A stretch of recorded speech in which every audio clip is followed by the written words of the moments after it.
Uganda, under the guidance and the leadership of His Excellency the President, were to increase the Ugandan ownership in telecommunication companies.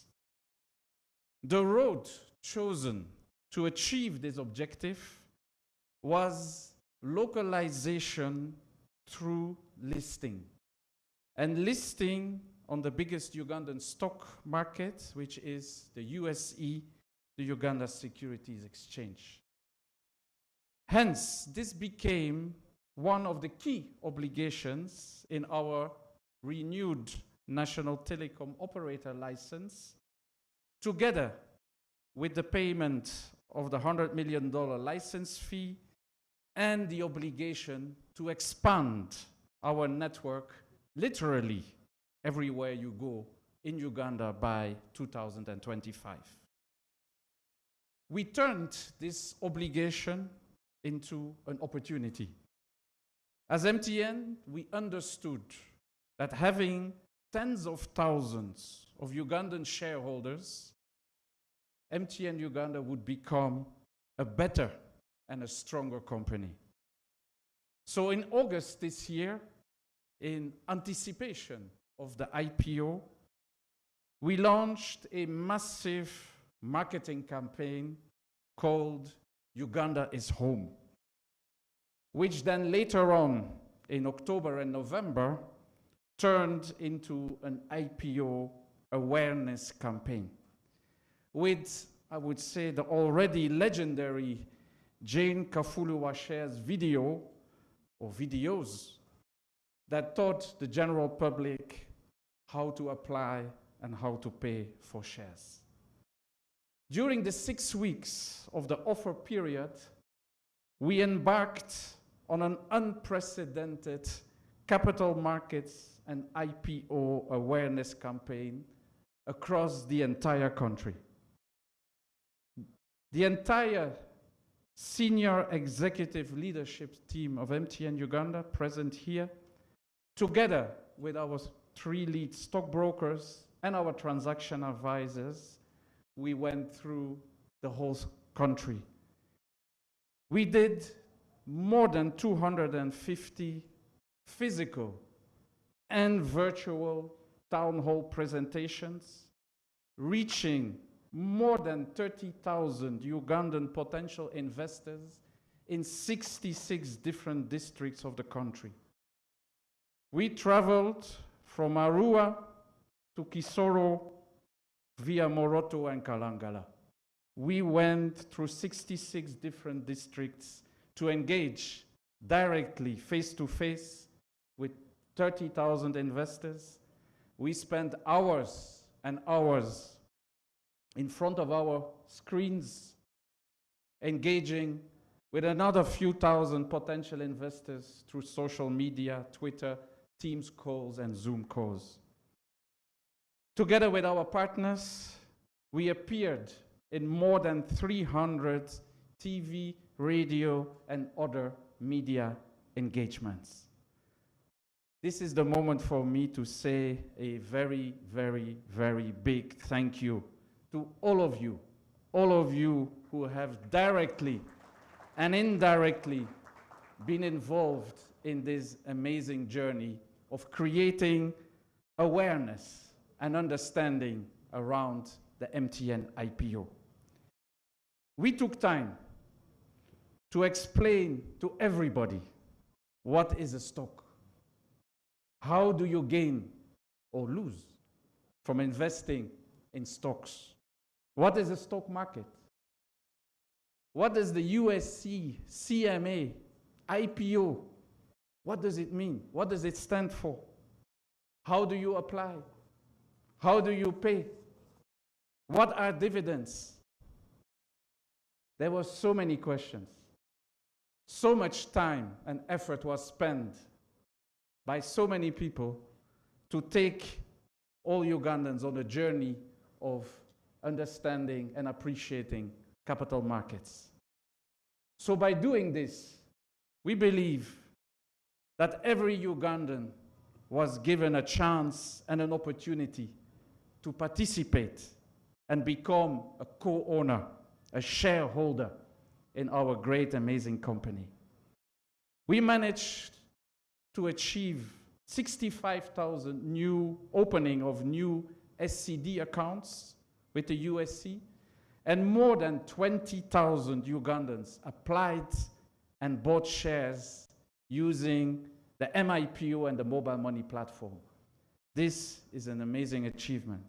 And this is why I'm very happy and I'm extremely proud on behalf of my team to officially announce to you that MTN Uganda has fulfilled the objectives of the national broadband policy. We have increased our Ugandan ownership from previously less than 4% of the company to now, today, more than 15% of MTN Uganda is owned by Ugandans. And that, ladies and gentlemen, is what I call a success, because we have delivered on the aspirations of the broadband policy. We can now confidently say Uganda is truly our home. I would like to take this opportunity to thank a number of stakeholders who have made this possible. First and foremost, His Excellency the President. Under his guidance, the policy was put in place and duly executed. The ministries of ICT and Finance and our regulators, the UCC, BOU, CMA, URA. Without your support and your guidance, this would never have been possible.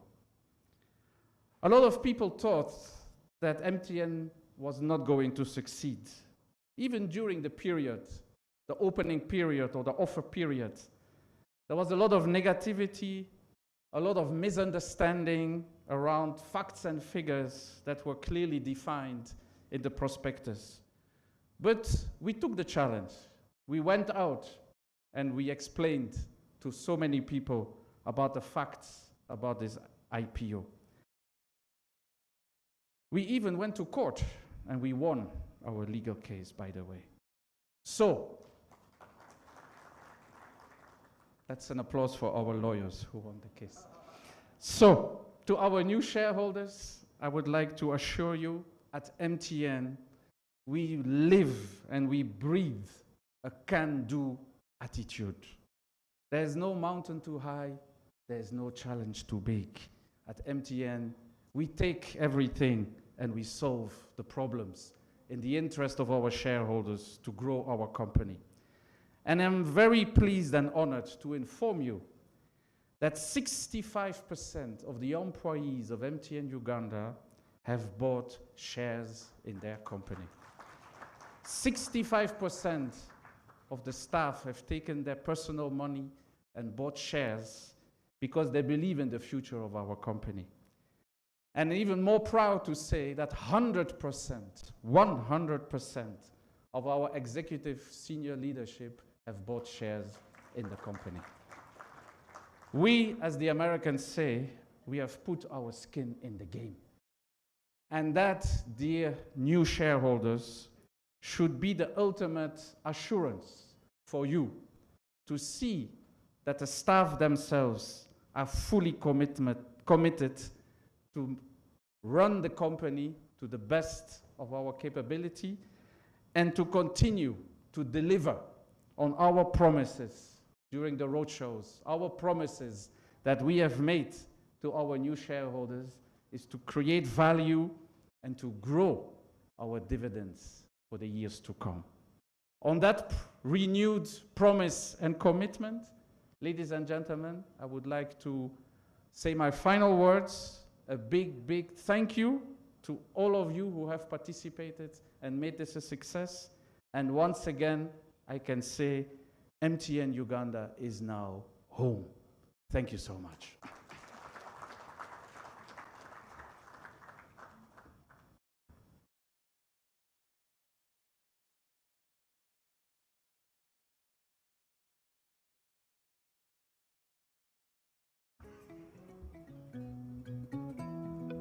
MTN Uganda renewed its license last year in June.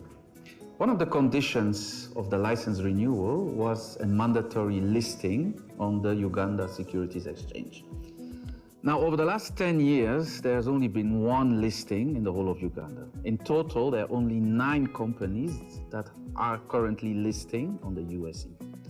So when we looked at this obligation, we said we need to turn this into an opportunity. And the opportunity being to onboard thousands and thousands of new shareholders. Now, how do you do that?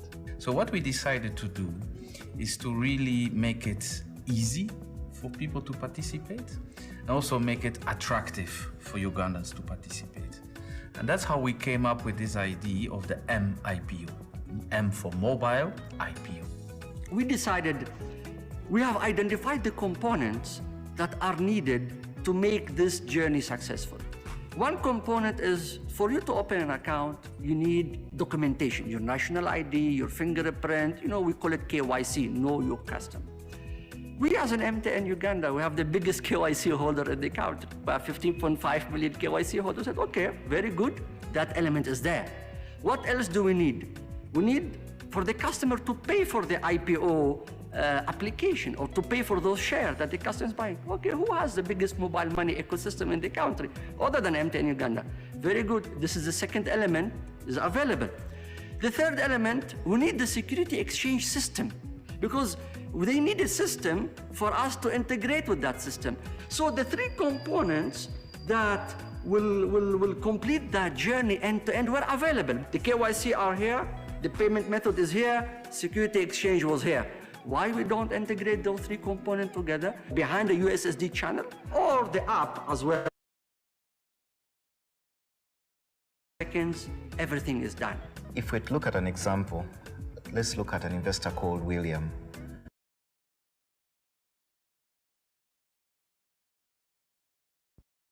Which was the first listing on the exchange. William at that point would have walked to a stockbroker's office, filled in an account opening form, filled in an IPO application form, walked to the bank, then he would have walked back to the broker with the banking slip, signed off his form, and the broker would have accepted his application. Now, when you look at the MTN MIPO solution, in the comfort of William's living room, he's able to open an account. That account is opened within 40 seconds. He's able to apply for the shares and submit his application seamlessly. The money is taken off his mobile money account, and that is that. So this whole mobile money ecosystem just catalyzes a process that would normally take hours, if not days, for you to plan the effort to move around, and brings it down to a time of seconds within the convenience of your home, your garden. It could be a shop, on the street, and you do it whenever and however you want to do it. Once the application got created, there was a new challenge. How do you talk to the people of Uganda, the common people of Uganda, the Boda guy on the street, the Rolex maker, and that is what gave birth to Kafuluwa shares. Okay, she's a lady, okay, she's a young lady, she's a hustler, she is also those... All right, so we apologize for this. We'll run this through the day. Another big round of applause. Capital market investment. Okay, so we will pause it. Thank you. Another big round of applause for Wim and the team. And please keep your eye on the timer, and that timer is critical, so I'll not say much, but allow me to invite the Chief Executive Stanbic Bank to come and make her remarks. Anne Juko, round of applause, ladies and gentlemen. She is speaking as the transaction advisor to MTN for this IPO. You're welcome, Anne.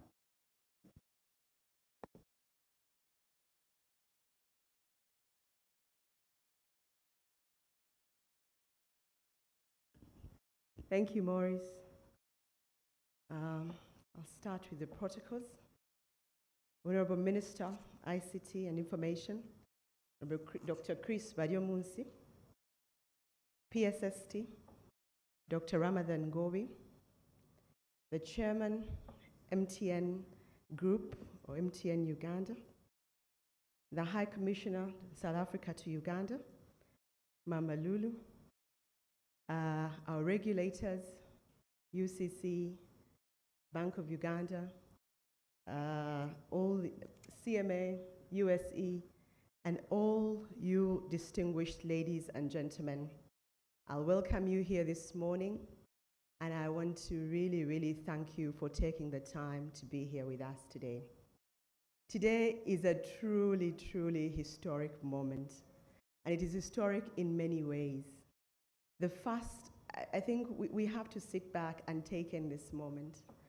If you've been a market player for the last 23 years, and if you've been following the markets, you realize that we are really, really living in historic times. This transaction is the first of its kind in many, many ways. First, because of the size, it is by far the largest IPO we've had in Uganda. But also, according to a McKinsey report, it is the largest IPO on the continent this year. And to be able to do that and do it in an environmentally conscious manner, given the times we're living in, is truly, truly exceptional. And for that, we thank and applaud MTN for their innovation. Third, and equally important, is the fact that at the core of this IPO was a need for inclusion, a need for having Ugandans play a bigger role in the corporates they serve. I learned a new phrase from MTN, shared value. And really, with the numbers I'll share, you will see that this is a true step in sharing value in the companies where they operate. So, MTN, we congratulate you and really, really welcome you to the market. As players who have worked in this market for a long time, we take exceptional pride in moving forward. When you hear that 65,000 Ugandans opened CSD accounts, new, never before opened CSD accounts, that is one step farther. When you hear that we're bringing the largest IPO to the market, that's one step closer. The lessons we learn from here will go on to serve us again and again as we go along. This continues to be a learning process, but this really is a step change in the organization. So to thank, and mine is really two things. One, to thank, but the second one is to also give you the right information about the IPO. So I'll start by recognizing and thanking all the investors who took the bold step, especially the first-timers. Thank you very much for standing up. Thank you very much for trying something new. Thank you for really taking your own financial freedom and driving it, because this is what this transaction is all about. The second to thank are our regulators. In the course of putting this transaction together, as you can imagine, there was never a straight line. There's no playbook that told you what step to go where. It is exceptional, it is different, it is unique in its nature. And we want to thank our regulators. The regulators have been absolutely incredible. You know, I think they deserve a bigger hand clap. Because this is truly uncharted territory. So from the CMA, Mr. Keith Kalijura, I'm going to ask you to please applaud him and his visionary leadership. Mr. Paul Buiso at the Uganda Stock Exchange, we applaud you and we thank you. His team worked very hard to get the MIPO to work with the system. And there were sleepless nights put into this. And for being bold and inspirational, Paul, we thank you and your team and we applaud you. Uganda Communications Commission under Irene Sewankambo's able leadership. Engineer Irene, we thank you. We applaud you. And really thank you for taking us into this. Then our own regulators, and now we share regulators with MTN, the Bank of Uganda. Believe it or not, they were equally involved and they were just as willing to take, to look at the transaction and understand what it needed or what it would take to move it forward. And they did give those allowances, they gave the accommodations and the guidance for us to be able to do that. So to Bank of Uganda, We thank you, Dr. Tingego. We thank you and applaud you very, very much. I now come to the active players in this transaction. I will start with the transaction advisors, the team at Stanbic. Well done, even if I do say so myself. There were several sleepless nights, so thank you very much for that. But there were also other people into this. The beauty about this transaction is it was as broad-based as we could make it. So there were other very active players into this, and I want to take the time to recognize them. I will start with the two leading sponsors into this, that's SBG Securities, as well as Crested Stocks. I haven't seen Crested Stocks somewhere, but I know they're in the room. Well done. You are incredible. Thank you very, very much. And SBG Securities is somewhere in the room as well. Well done. I will also talk about the other brokers in the room. The work you did was incredible. We thank you very, very much. The receiving banks, one of whom I see, my brother Mumba, thank you very much for your role, as well as Standard Chartered, who are receiving banks along with Stanbic. We thank you and recognize you for your exceptional role. Now, if we get into the technicals of my presentation and the real nitty-gritty, and in here, I would like to share and appreciate the uniqueness of this transaction. So we offered a total of 4.4 billion shares. Of that, 2.9 billion shares have been allocated, which is what Wim alluded to, 65% of the shares on offer. Of the 2.9 billion shares on offer, 222 million shares were bonus shares. We should clap for that. There are not many issuers who will give you 222 million shares in bonus. This is really at the heart of sharing value. So we had a total of 21,394 applicants. And of those, 20,894 were Ugandans.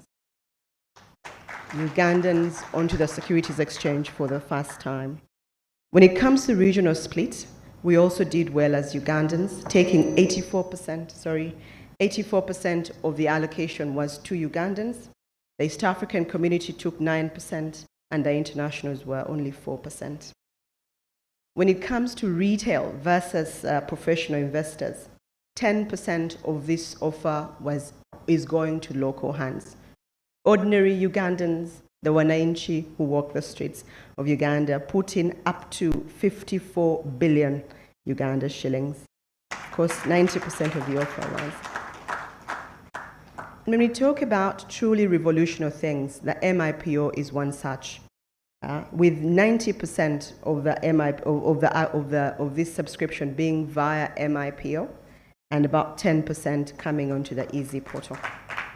This is really, really breaking the barriers, because as Mr. Buiso explained in the video, in the past, what it took for somebody to buy the shares, to even have the boldness to find where do the brokers sit, where can I find them, and to change all that and to be able to put it in the hands of anybody, even somebody with a Katochi phone, is truly, truly exceptional.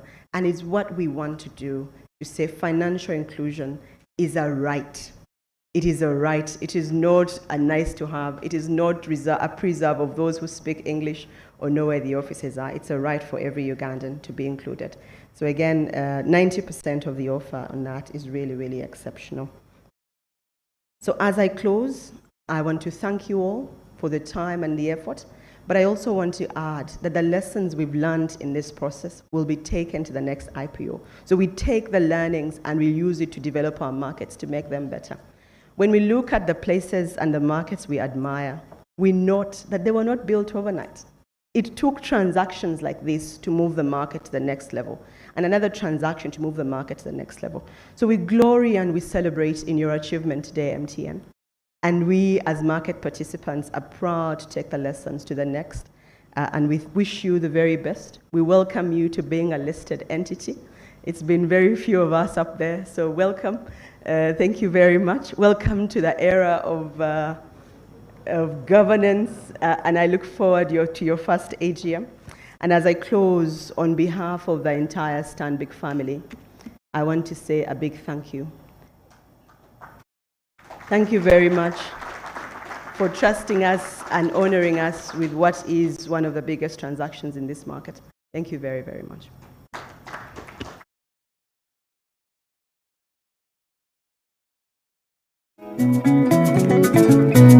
My home.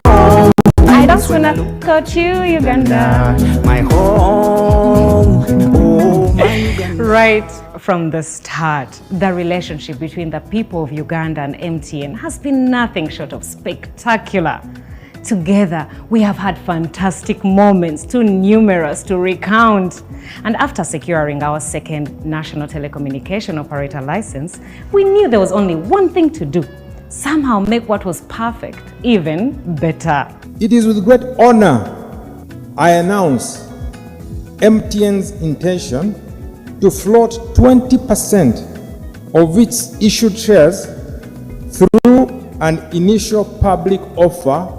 Though the IPO featured in the license renewal requirements, such a move was already in the cards for MTN as part of our masterful ambition 2025.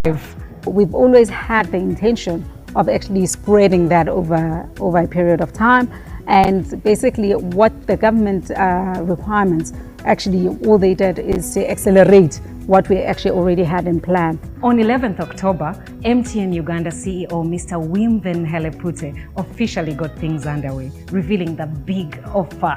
The total number of shares of the company MTN Uganda is 22.5 billion. So 20% of that 22.5 billion, which is 4.5 billion, is now for sale to the general public at a value of 200 Uganda shilling per share. 4.5 billion MTN shares will raise almost 1 trillion shillings. Now, this means that in a single move, the market capitalization of the Uganda Securities Exchange will almost treble. But that's the monstrous muscle gain in value you make when a player that has declared over 370 billion shillings in profit for the financial year 2021 comes into your corner. MTN's listing is going to fast-track Uganda's categorization as a frontier market country in the Morgan Stanley Capital International, which requires at least 2 companies valued at a minimum of $630 million to be listed on a local exchange in a country. Between October 11th and November 22nd, MTN Uganda executives led by CEO Mr. Wim showcased integrity and can-do spirit, fearlessly conquering terrain and weather in equal measure. And thus, in just 6 weeks, with a record of over 300 town hall meetings held and just as many media engagements, the hardy executives successfully traversed the entire country. The very reason we've gone around is to make sure Ugandans don't miss this opportunity. We were determined to sensitize the masses and dispel any rumors and lugambo. When we enter a district or into a city, you find that there's a bit of skepticism and the level of understanding is not as high. But then with our continued engagements with the local people through their radio stations and through their community leaders, through the town halls we've had, by the time we leave that city or that town or the district, there's an improved level of understanding. The importance of the 6 weeks of the MTN IPO run cannot be overstated. For the first time, multitudes of Ugandans got to learn about the stock market.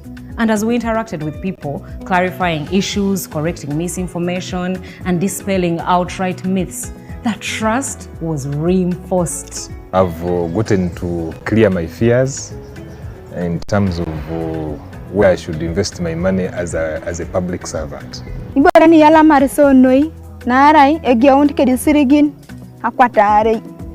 Uganda shillings akesipolo soda nwichani pero soda alomar toma. MTN etuwadde emigabo 15,000 ku mitwalo 10 ate ng'egenda kuwayo n'ennyonza ya migabo 10. Akasente ako kakuyamba nnyo mu maaso. Haliwo kampuni twatunzire ekyo nka batunzi ba broker mpango nalishi ekola magoba mingi nkaga MTN. over 60,000 individuals had opened SCD accounts, but the offers closed on November 22nd. For us, that is a fantastic start, galvanizing us to reward this trust even more. We cannot run this campaign and say Uganda is home if we don't want thousands and thousands of new Ugandan shareholders. But we are really looking forward to hosting thousands and thousands of new shareholders on our annual general meeting. We're really looking forward to that. And so here we are today, standing firm, basking in the yellow glow that is lighting the next step of our journey. And we are so proud that there's so many of us. So thank you for your trust. We will not let you down. For we are the better connection. For we are everywhere you go. For us, Moroto is home! It feels so good to say it. Yes, Uganda is home.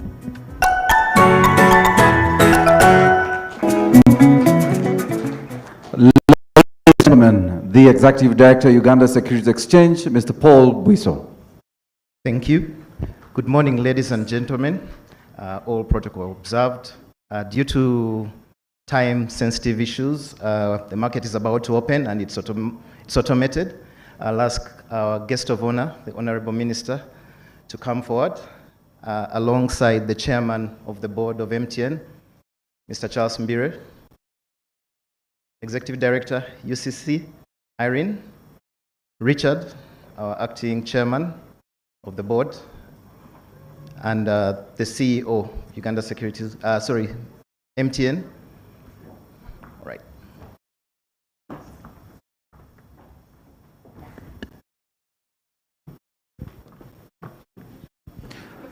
Paul, feel free to let us know what's going to happen. So I'll pass you a mobile microphone. Please bring the, Can I put the mic up? It won't make the picture very beautiful. Let me give Paul the mic. Yes. Are you going to move our mask? Yes, I think so.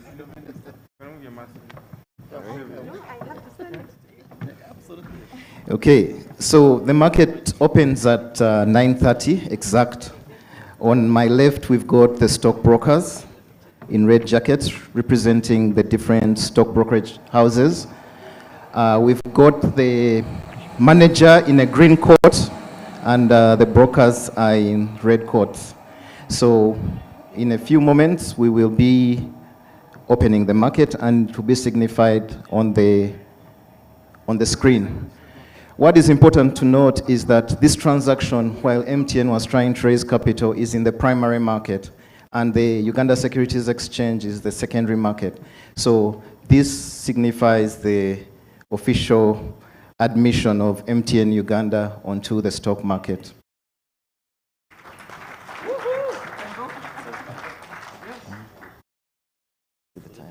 Is it?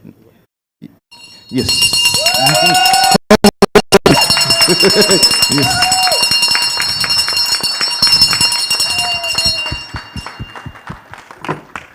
Okay, so the screen signifies the different activities and different companies listed on the exchange. What MTN stock reflects is that at a price of 200 and the number of shares listed, the 4.8 billion, that means that it has been admitted with a market capitalization of over 4.2 billion. We closed, the market closed with 3.8 billion market capitalization on Friday, and today it has opened at 8.2 trillion, trillion.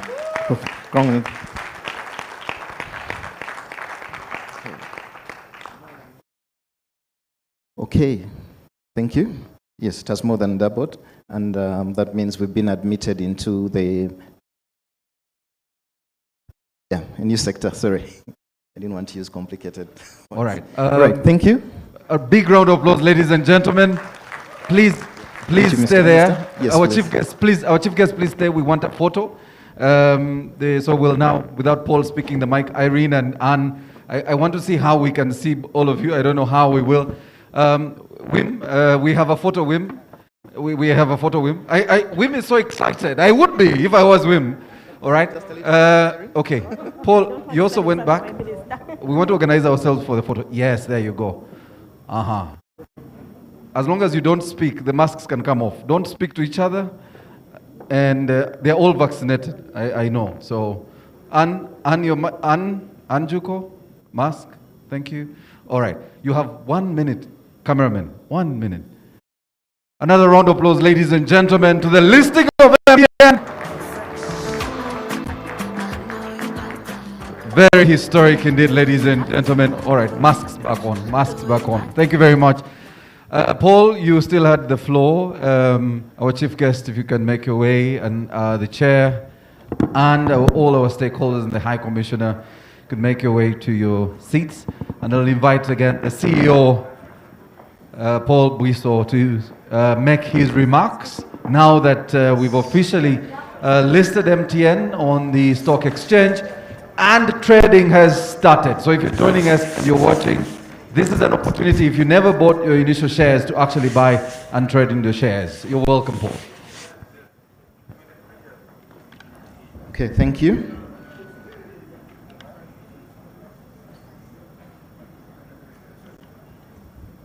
And good morning once again. All protocol observed. I'll speak to a few issues or pointers in regards to this IPO. First and foremost, I would like to congratulate MTN for being the 10th local listed company on the stock exchange. It's also the 18th listed company on the market if we put in the cross-listed companies from Kenya. This IPO has been executed electronically, and it was the first of a kind, as mentioned by the previous speakers. And from the exchange perspective, the number of trading accounts that were opened during this period were 74,000.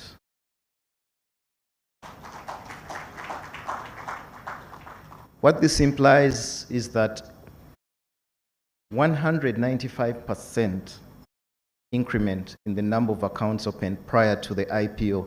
That was in September. We had 38,000 accounts, and we currently stand at 113 securities trading accounts.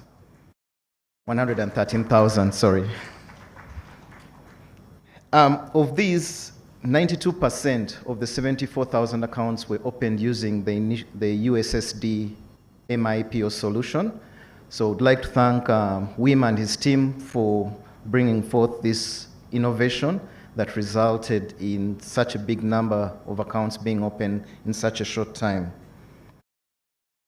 As Anne mentioned earlier, the number of individual investors were 21,394 during the IPO, representing, and of those, 20,894 were Ugandan retail and institutional investors, representing 98% of the offer.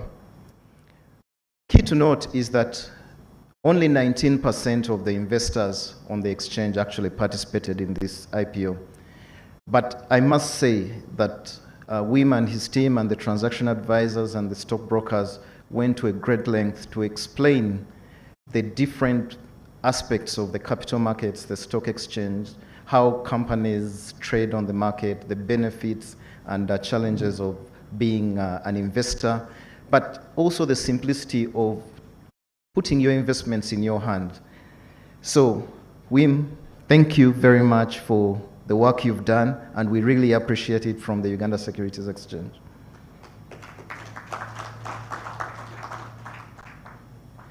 It was mentioned that this is the largest IPO in Africa this year, and I must thank the Ugandan retail investors who put in over 54 billion in this IPO in over 6 weeks. That is really big, and it's commendable, and congratulations on that. It shows the value and understanding of the market, but also the interest of having a new asset class in terms of investments. So the 9%, the 10% retail investors, we look forward to assisting you to understand how to continue participating in the market, how to monitor your investments, how to get value, real value, out of being a shareholder on the exchange. As the secondary market, our role is also regulatory.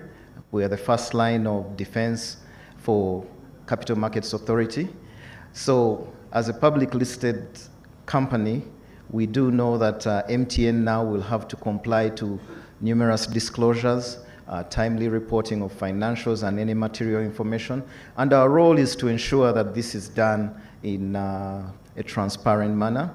So to the MTN team, we look forward to this partnership and being able to guide you in this new journey. And would like to say congratulations once again, but thank you for joining us on the exchange. At this point in time, I will ask our acting chair, Richard, to come and say a few words. Richard.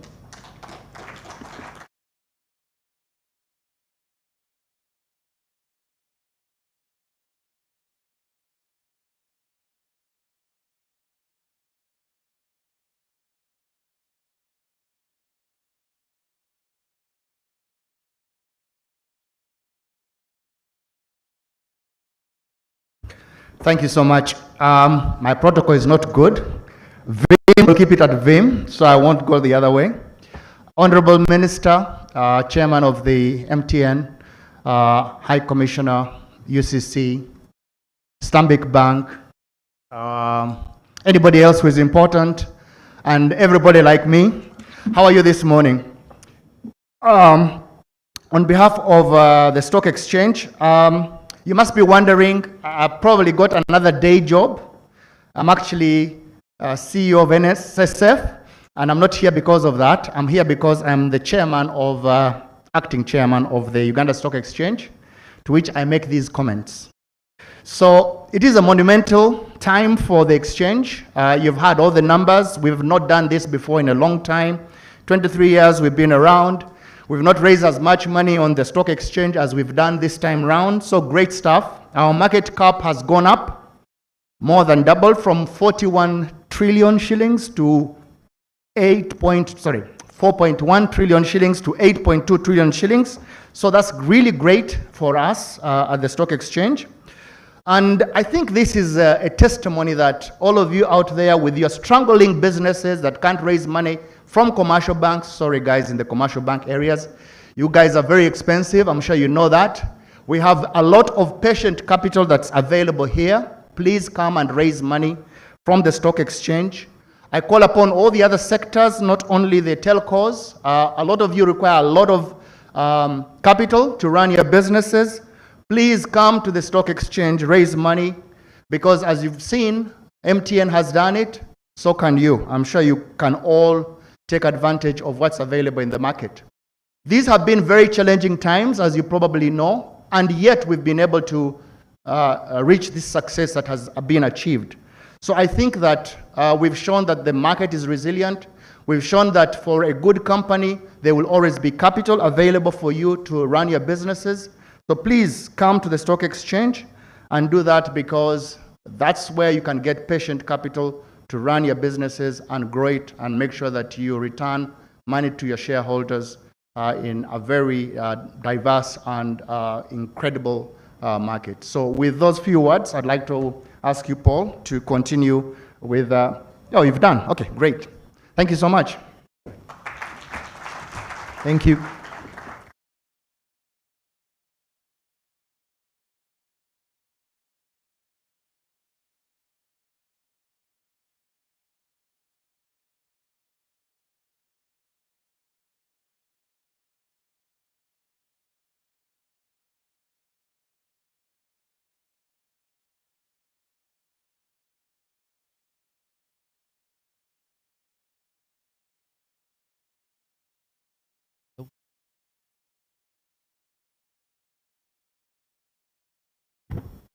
All right, so ladies and gentlemen, another round of applause for the Uganda Securities Exchange. All right, so when we grew up, the bell was such a critical thing in school. So it meant that either you were late or it was time for food, right? And this was the key highlight for today. So trading has started. Our brokers are on this end.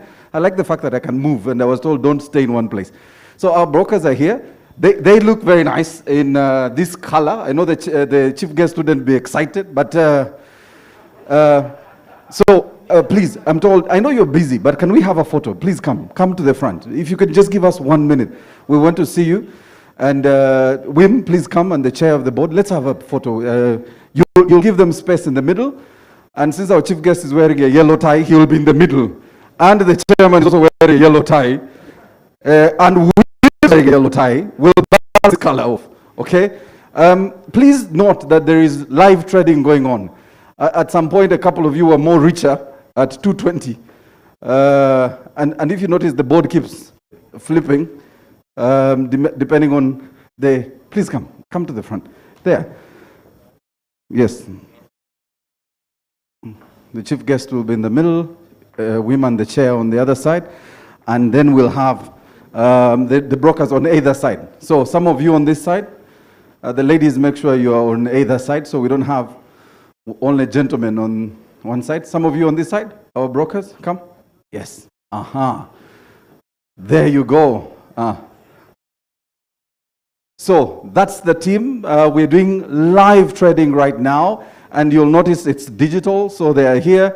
They traditionally would have been in the office before very huge screens, looking at the market and managing the different securities on the market, or stocks on the market, rather. And so, as mentioned, MTN joins the team as the 10th listed company on the stock exchange, and it's quite an exciting time right now for Paul and the team. Okay.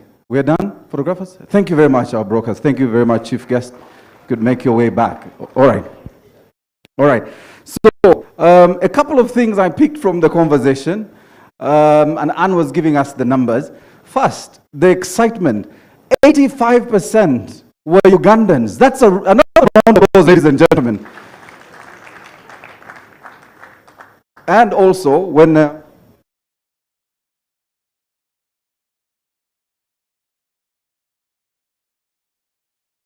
All right, Paul is giving me very good news, and he's consulting. This is a live thing, so let me ask the trading manager. Please come. Who's the trading manager? So let's get real numbers. We are going to discuss what's happening. I know a couple of them will happen as we are talking, but you want to tell us where we are? I'm hearing a very huge number of those who are currently trading. What's happening? I'll hold it. COVID. Yes, so far we have traded 50,000 shares of MTN at a price of 205. Ladies and gentlemen, in the last 10 minutes, and this is actually 15 minutes, and so this is going on live. It's quite an exciting period, and so keep looking at the number there. I know some of you are also shareholders in other businesses here, and you're interested, and I know Stanbic is looking and saying, you're not talking about me. Okay. Ladies and gentlemen, let's quickly move. Allow me to invite our chair, the chairman of the MTN board, to come and make his remarks. Ladies and gentlemen, Charles Mbide.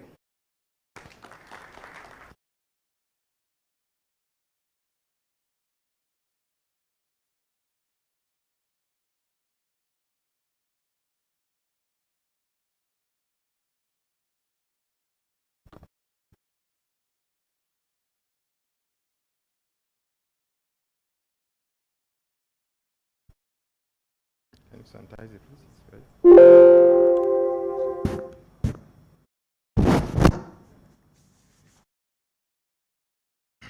Thank you very much.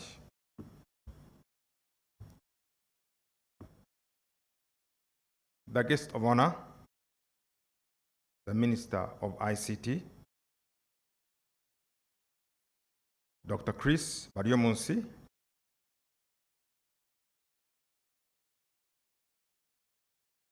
the High Commissioner of the Republic of South Africa to Uganda, Her Excellency Lulama Mary Teresa Kisongwana, the Executive Director, Uganda Communications Commission, Mrs. Irene Kagwa Sewankambo, the Executive Director, Payment Systems, Bank of Uganda, Mr. Makay Aomu. The CEO, Capital Markets Authority, Mr. Keith Kariejira. The CEO, Uganda Securities Exchange, Mr. Paul Buiso. The Managing Director, NSSF, Mr. Richard Biarugaba. The Permanent Secretary, Ministry of Finance, Dr. Ramadan Gobi. The Head of FIA, Mr. Asubo. Members of the Board of MTN Uganda. Also online, the MT Group Vice President for Southern and East African Region, Ms. Yolanda Cuba. The CEO, MTN Uganda, Mr. Wim Van Helleput. The new shareholders of MTN Uganda, in your respective capacities, distinguished members of the business community, and members of the press. Ladies and gentlemen, I am honored to join you in witnessing what is, without doubt, a major milestone in the history of MTN Uganda.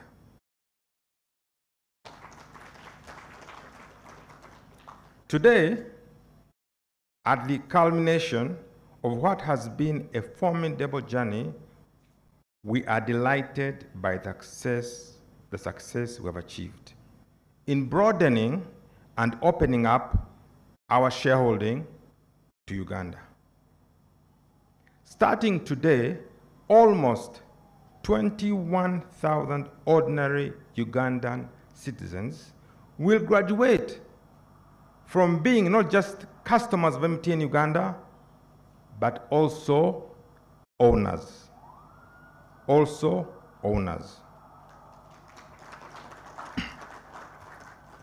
Equally remarkable is the fact that a good number of these are first-time investors in the stock market who took advantage of the innovative deployment of MTN Uganda's digital products to participate in the biggest IPO ever in Uganda. Ladies and gentlemen, as MTN Uganda, we are immensely proud of the positive impact we have had through this IPO in deepening digital inclusion among our people and their access to and participation in Uganda's fast-growing capital market. As I welcome all our new shareholders who are Ugandans, East Africans, foreign, institutional, individual, to MTN Uganda family, I wish to thank you for the confidence you have shown in our company, the MTN brand, and the strategic direction we have pursued over the years.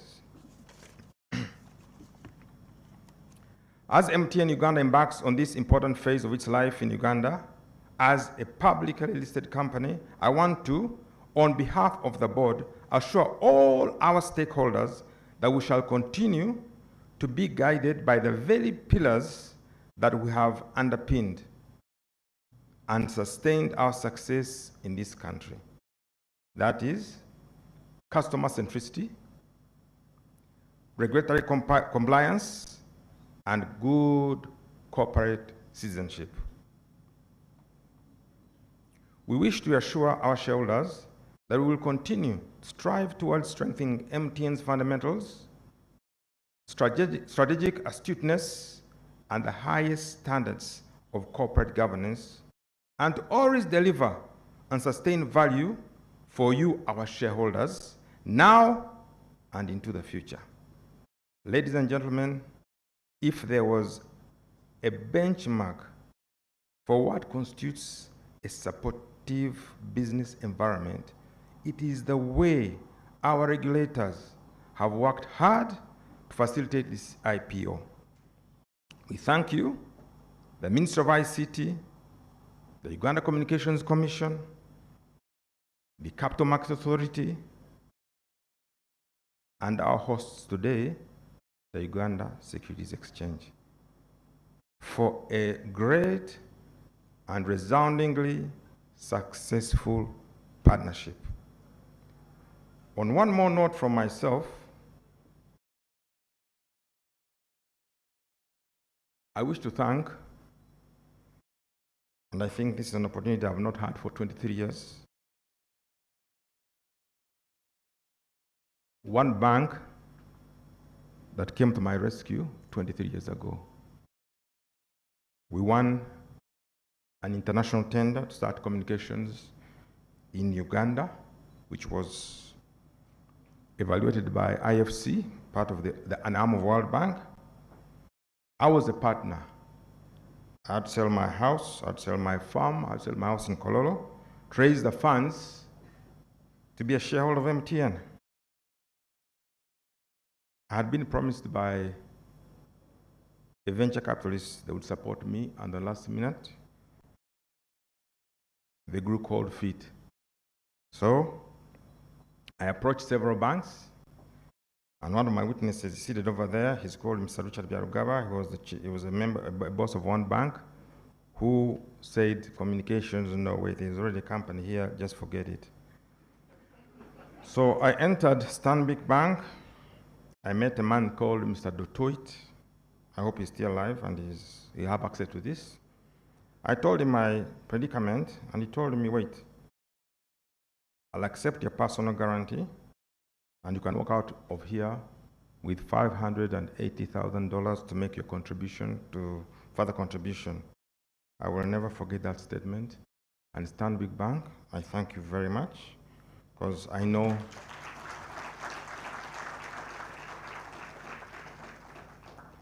beyond that, they supported me to go to Standard Group to get further money, which I did.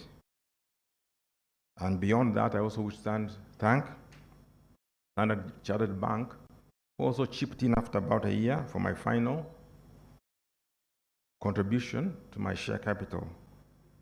And the good news is that they were patient with me, and I paid them all back. And I really publicly want to say thank you very much. And I want to welcome my new partners, my colleagues, my brothers and sisters to MTN. And just one little thing that a friend of mine, Mr. Putuma, the former chairman of MTN, once told me. I complained to him and said, you know, you guys, the way you're spending and so on, you're very slow at doing things. He looked at me in the eye and says, Charles, other people spend and then think. Other people spend and then think. At MTN, we think and then we spend. At MTN, we think and then spend. And lastly, he told me, Charles, small of big is better than big of small. Small of big is better than big of small. Ladies and gentlemen, new partners, new members of the MTN family, welcome. Let's work together. This is now a truly Ugandan company. Uganda is home. MTN is home. Thank you very much.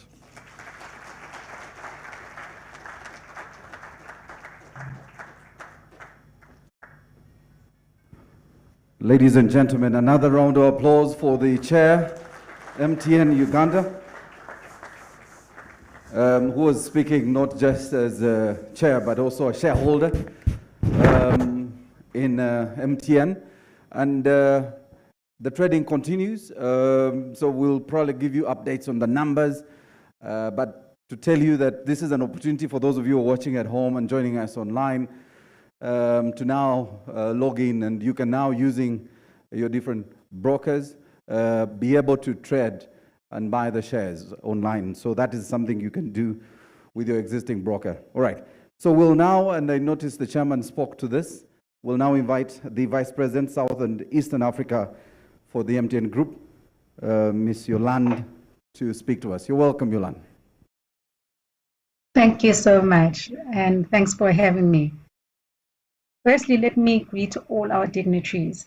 Our guest of honor for this event, the Honorable Dr. Chris Baruasi, Uganda's Minister of Information Communications Technology and National Guidance. The High Commissioner of the Republic of South Africa to Uganda, Her Excellency Umama Ululu Tungwane. The Executive Director of the Uganda Communications Commission, Ms. Irene Sakwambalo. The Executive Director of Direct Payment Systems for the Bank of Uganda, Mr. Makay Awomo. The CEO of the Capital Markets Authority, Mr. Keith Kaligira. The CEO of the Ugandan Stock Exchange, Mr. Paul Wiso. The Managing Director of the NSSF, Mr. Richard Barugaba. The Chairman of MTN Uganda, Mr. Charles Mbiri. Members of the Board of MTN Uganda. The CEO of MTN Uganda, Mr. Wim Van Helleputter, together with his ExCo team. The new shareholders of MTN in all their respective capacity, whom we are here to celebrate today. Our distinguished ladies and gentlemen from the business communities, from the members of the press, and you all, ladies and gentlemen, I greet you with a warm welcome from the South Tip of Africa. I would like to begin by thanking you for honoring our invitation to this day as we celebrate one of the biggest milestones for MTN Uganda. We are truly proud today as MTN Group.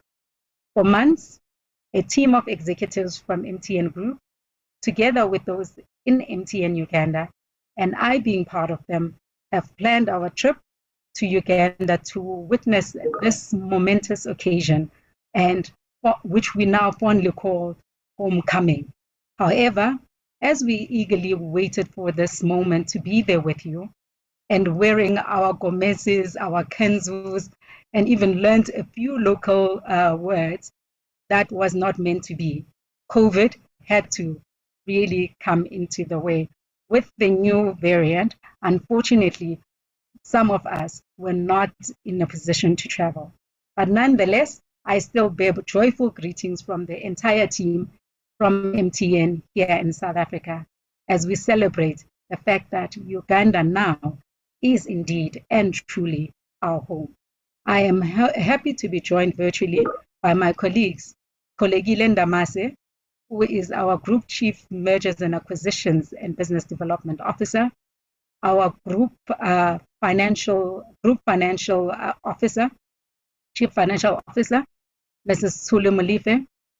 We've got Lele Mudise, who's our Group Legal Counsel, and Feleng Zecha, who's our Group Chief Regulation and Corporate Affairs, together with their teams that have really worked tirelessly to ensure this actually happens today. And therefore, I'm thanking them for being able to join us as well as part of, virtually as part of today. Today, MTN Uganda joins 3 other markets within the MTN ecosystem, which have opened their ownership to embrace significant number of local shareholders. You would have heard a number of people talk to shared value, and this is indeed a moment of shared value in action for us. Our firm belief as MTN is that we believe in shared value, and today it is eloquently expressed as we list and welcome our new shareholders and stakeholders. Our commitment is to continue to enhance the competitiveness of our company while simultaneously advancing the economic and social conditions in the communities in which we operate as MTN. We will deliver this through our Ambition 2025 strategy, which a lot of you as new shareholders would have heard about in the roadshow. This Ambition 2025 strategy actually outlines our intention to lead the provision of world-class and diverse range of services, including voice, data, digital, fintech, wholesale, and enterprise services to our more than today 277 million customers across 20 markets. And that number, we continue to grow each and every day as we increase our execution in terms of our strategy, which is called Ambition 2025. May I reiterate MTN's specific commitment in this regard to the people of Uganda. A lot of you have come to us to tell us that MTN should be doing more, should be investing more. And as the chairman mentioned, our ex-chairman actually mentioned that as MTN, sometimes we sit and think long, but execute fast. And in this regard, I would like to put on record our commitment to the people of Uganda. MTN Uganda will invest nearly $300 million over the next 3 years to actually expand our product and services to ensure that we cover more than 90% of the land mass. That is around 1 trillion Ugandan sheet solutions in ensuring that each and every community we serve are confident that these investments will enable us to deliver constructive value to our shareholders, our communities, and the country as a whole.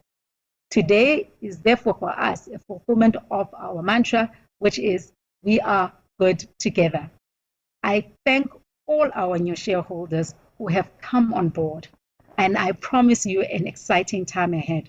Thank you for choosing to co-partner with us as MTN as we continue to deliver and drive our dream to ensure that MTN indeed actually realizes and delivers on the African dream for Africa. Together, we will go everywhere.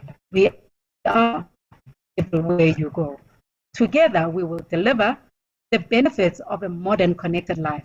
And indeed, together, we will lead the digital solutions for Africa's progress. MTN and Uganda, we are good together. Uganda for us is home. I thank you.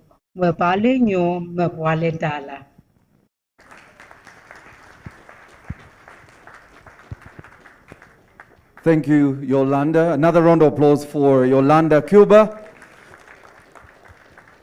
Yolanda, wherever did Dara, and thanks for, we really miss having you here. It would have been nice to see you here physically in your Gomesi, as you said. And also, Yolanda, I want to thank you, and I think the chief guest will probably also be grateful for this, that you helped us pronounce the High Commissioner's name right. And we will not dare try and pronounce her name as you did. So thank you, Yolanda, because you then helped us pronounce that particular name the way it should be pronounced. All right.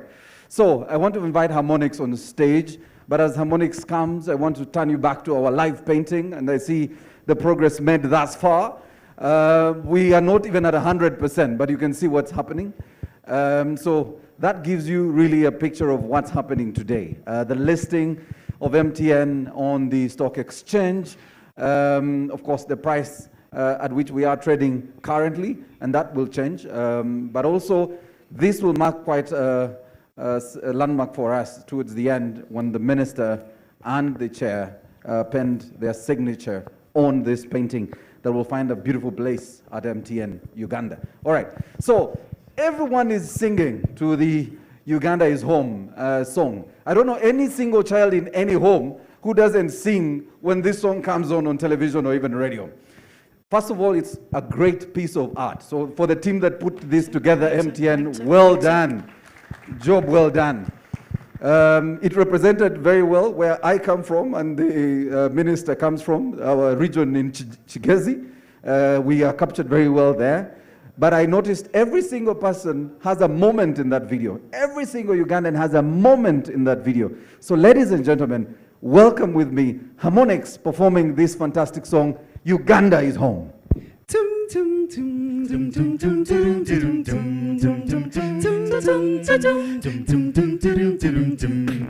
home, I smile when I look at you, Uganda. My home, my home, I dance when I think of you, Uganda. My home, my home. Under the sun so bright, under the moon at night, oh my heart, Bambi, oh Uganda.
Thank you.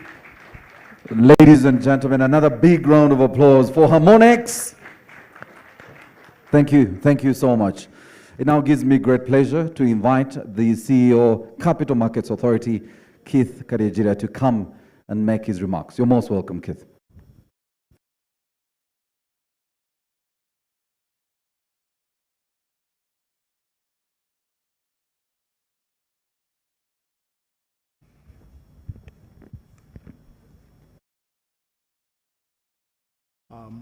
Honorable Chief Guest, the Minister of ICT,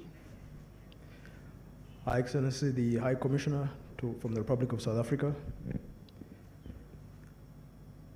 Chairman of MTN, Mr. Charles Mbire, distinguished guests, ladies and gentlemen, and all protocol observed.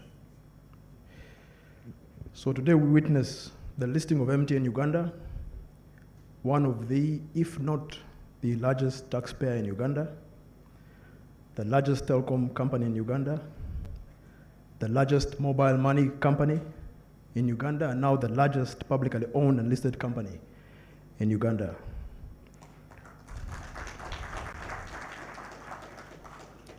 On behalf of the board and management of the Capital Markets Authority, I would like to extend my sincere congratulations on this milestone.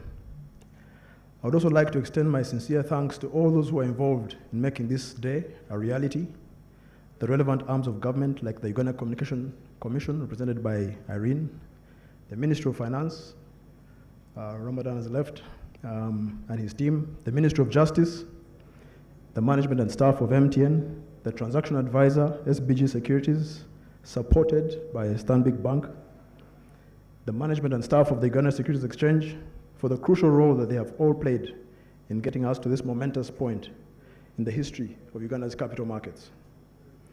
I know it took a lot of effort, burning of the midnight oil, and a lot of sacrifice for this listing to come to fruition, and for that, we thank you all. Allow me to also specifically recognize the MTN Group, which headed government's policy aimed at broadening ownership of Uganda telecom assets by offering securities to the public. This indeed is a testament of a world-class corporate citizen on the part of MTN Group.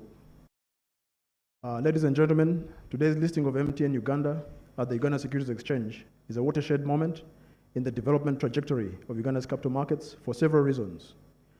And the important speeches by the CEO of MTN, the CEO of Stanbic Bank, the chairman of MTN, the vice president MTN Group, the CEO of the Uganda Securities Exchange just now, all fully explained the significance of this listing for the company, for the group, and for the Uganda Securities Exchange. This listing raises expectations for further development of the Uganda Securities Exchange. I will not try and go into the figures this time. All I can say is that the market cap, the number of shareholders onboarded, the size of the offer are all records set by this listing. The listing is quite significant as it draws the Uganda market closer to being categorized as a frontier market by the different providers of categorization indices, and in particular the Morgan Stanley Capital International, as I mentioned earlier. And the categorization of Uganda as a frontier market will go a long way in attracting foreign capital to Uganda, especially from the global fund managers that only invest in markets that have a categorization. As a country, we have also seen ambitious financial sector development and inclusion plans launched, key among which is a 10-year capital markets development plan launched by His Excellency the President in 2017. This plan, once again, is hinged on 5 pillars, namely to broaden the range and number of equity and debt securities seeking capital, debt issuers seeking capital, to widen the investor base and investor choice, to make market infrastructure more cost-effective, and enhance the quality of intermediation, and improve the legal, regulatory, and supervisory framework. We have seen savings in NSF, company-sponsored retirement benefit schemes, and collective investment schemes all grow tremendously over the past 7 years to a combined total of about 18 trillion Uganda shillings to date. As CMA, we've also been involved in reforming the capital markets industry, and many of these efforts are bearing fruit. Recently, Uganda was ranked at number 5, up from number 10 in the ABSA Africa Financial Markets Index. And this IPO really has revealed some of the strengths, and yes, indeed, some of the weaknesses in the 5 areas of the Capital Markets Development Master Plan that the master plan is trying to address. The question for us is what next after this listing? How do we draw lessons that Anna spoke about that will strengthen and grow our capital markets? Ultimately, how do we support capital raising the debt and equity capital markets to finance the growth of our business enterprises? How can we all use and position the capital markets ecosystem to complement the banking system by providing more sources of long-term capital to increase jobs so that more Ugandans are able to invest, so that more Ugandans are able to insure their lives and property, so that more Ugandans are able to save for retirement, and also so that more Ugandans are able to use the banking system and indeed the mobile money system. Part of the answer to these questions lie in making the capital markets more efficient from an operational and regulatory perspective, with respect to price discoveries for smaller IPOs, dealing and any other intervention required to increase liquidity in the debt and equity capital markets in order to encourage more institutional investors to participate in our markets. Also, the communications around public offers. There's a saying that on social media, controversial news spreads at a multiple of about 10, but the positive news or the news to try and set this record straight only spreads or travels at a speed of around 1 or 2. So, and that's one of the huge lessons for us, I think, from this IPO. So companies and advisors to these companies seeking market-based financing have to be financially disciplined and ethical in all their dealings. And once they have successfully attracted investors, this ethical and fiduciary conduct is expected to continue.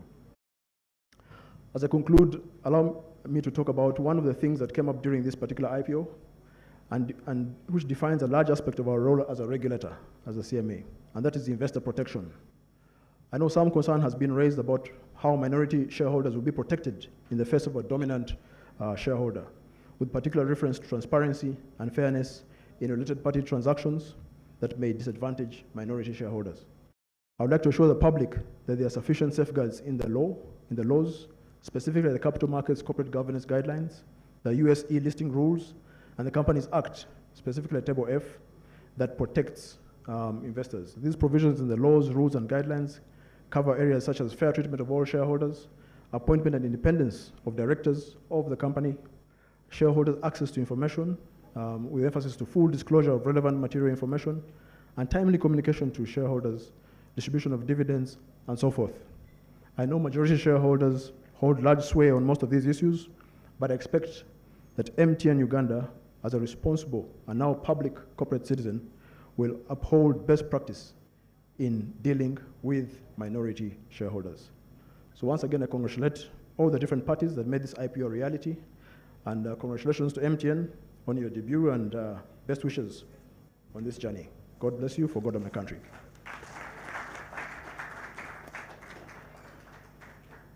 Thank you very much, Keith. Another round of applause for Keith Karegira, the CEO of Capital Markets Authority. I wanted to now allow you to turn your attention to this screen. We'll now take you through the MTN IPO journey. The CEO, Wim, did speak to this 3-year journey, but a lot of Ugandans would probably be thinking of 11th of October 2021. So let's turn to the screen and take a look at how far we have come. My home, I just wanna go to Uganda. My home, oh my Uganda. Right from the start, the relationship between the people of Uganda and MTN has been nothing short of spectacular. Together, we have had fantastic moments, too numerous to recount. And after securing our second national telecommunication operator license, we knew there was only one thing to do: somehow make what was perfect even better. It is with great honor I announce MTN's intention to float 20% of its issued shares through an initial public offer. Though the IPO featured in the license renewal requirements, such a move was already in the cards for MTN as part of our masterful ambition 2025. We've always had the intention of actually spreading that over a period of time, and basically what the government requirements, actually all they did is to accelerate what we actually already had in plan. On 11th October, MTN Uganda CEO Mr. Wim Van Hellepute officially got things underway, revealing the big offer. The total number of shares of the company MTN Uganda is 22.5 billion. So 20% of that 22.5 billion, which is 4.5 billion, is now for sale to the general public at a value of 200 Uganda shilling per share. 4.5 billion MTN shares will raise almost 1 trillion shillings. Now, this means that in a single move, the market capitalization of the Uganda Securities Exchange will almost treble. But that's the monstrous muscle gain in value you make when a player that has declared over 370 billion shillings in profit for the financial year 2021 comes into your corner. MTN's listing is going to fast-track Uganda's categorization as a frontier market country in the Morgan Stanley Capital International, which requires at least 2 companies valued at a minimum of $630 million to be listed on a local exchange in a country. Between October 11th and November 22nd, MTN Uganda executives led by CEO Mr. Wim showcased integrity and can-do spirit, fearlessly conquering terrain and weather in equal measure. And thus, in just 6 weeks, with a record of over 300 town hall meetings held and just as many media engagements, the hardy executives successfully traversed the entire country. The very reason we've gone around is to make sure Ugandans don't miss this opportunity. We were determined to sensitize the masses and dispel any rumors and lugambo. When we enter a district or into a city, you find that there's a bit of skepticism and the level of understanding is not as high. But then with our continued engagements with the local people through their radio stations and through their community leaders, through the town halls we've had, by the time we leave that city or that town or the district, there's an improved level of understanding. The importance of the 6 weeks of the MTN IPO run cannot be overstated. For the first time, multitudes of Ugandans got to learn about the stock market. And as we interacted with people, clarifying issues, correcting misinformation, and dispelling outright myths, the trust was reinforced. I've gotten to clear my fears in terms of where I should invest my money as a public servant. Iborani yala marisonoi narai egiaunt kedi sirigin akwatare Uganda shillings akespolo soda nwichani pedor soda alo maritoma. MTN etuwadde emigabo 15,000 ku mitwalo 10 ate ng'egenda kuwayo n'ennyongeza ya migabo 10. Akasente ako kakuyamba nnyo mu maaso. Haliwo kampuni twatunzire ekyo nka batunzi ba broker mpango nalishi ekola magoba mingi nkaga MTN. Over 60,000 individuals had opened SCD accounts, but the offers closed on November 22nd. For us, that is a fantastic start, galvanizing us to reward this trust even more. We cannot run this campaign and say Uganda is home if we don't want thousands and thousands of new Ugandan shareholders. So we are really looking forward to hosting thousands and thousands of new shareholders on our annual general meeting. We're really looking forward to that. And so here we are today, standing firm, basking in the yellow glow that is lighting the next step of our journey. And we are so proud that there's so many of us. So thank you for your trust. We will not let you down. For we are the better connection. For we are everywhere you go. For us, Moroto is home! It feels so good to say it. Yes, Uganda is home.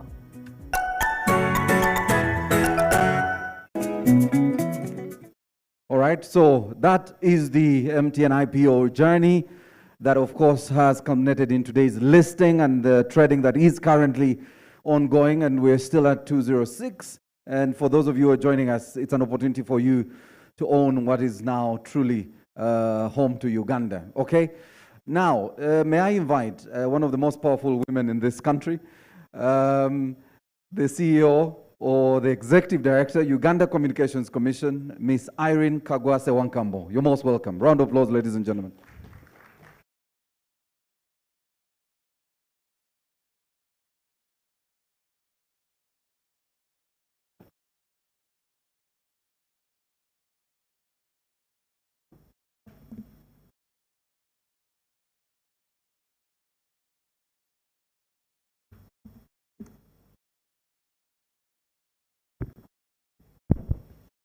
Thank you, Maurice. The chief guest and my minister, the Minister of ICT and National Guidance, Honorable Chris Baryomunsi, the High Commissioner of South Africa to Uganda, the Permanent Secretary, Ministry of Finance, Planning and Economic Development, I think he's left the room, my fellow regulators, from the Capital Markets Authority and Bank of Uganda, the CEO, Uganda Securities Exchange, the MTN Group delegation led by Ms. Yolanda Cuba, the Board Chairman, MTN Uganda, the CEO, MTN Uganda, the new shareholders of MTN Uganda Limited, media partners, ladies and gentlemen. On behalf of the management and staff of Uganda Communications Commission, I greet you all this morning. I'm delighted to witness this historical day and wish to congratulate MTN Uganda upon a successful process. I know it hasn't been easy, but we are here today. The last time I was here for the launch of the IPO, and I can say with pride that you have indeed walked the talk. Uganda is now truly your home.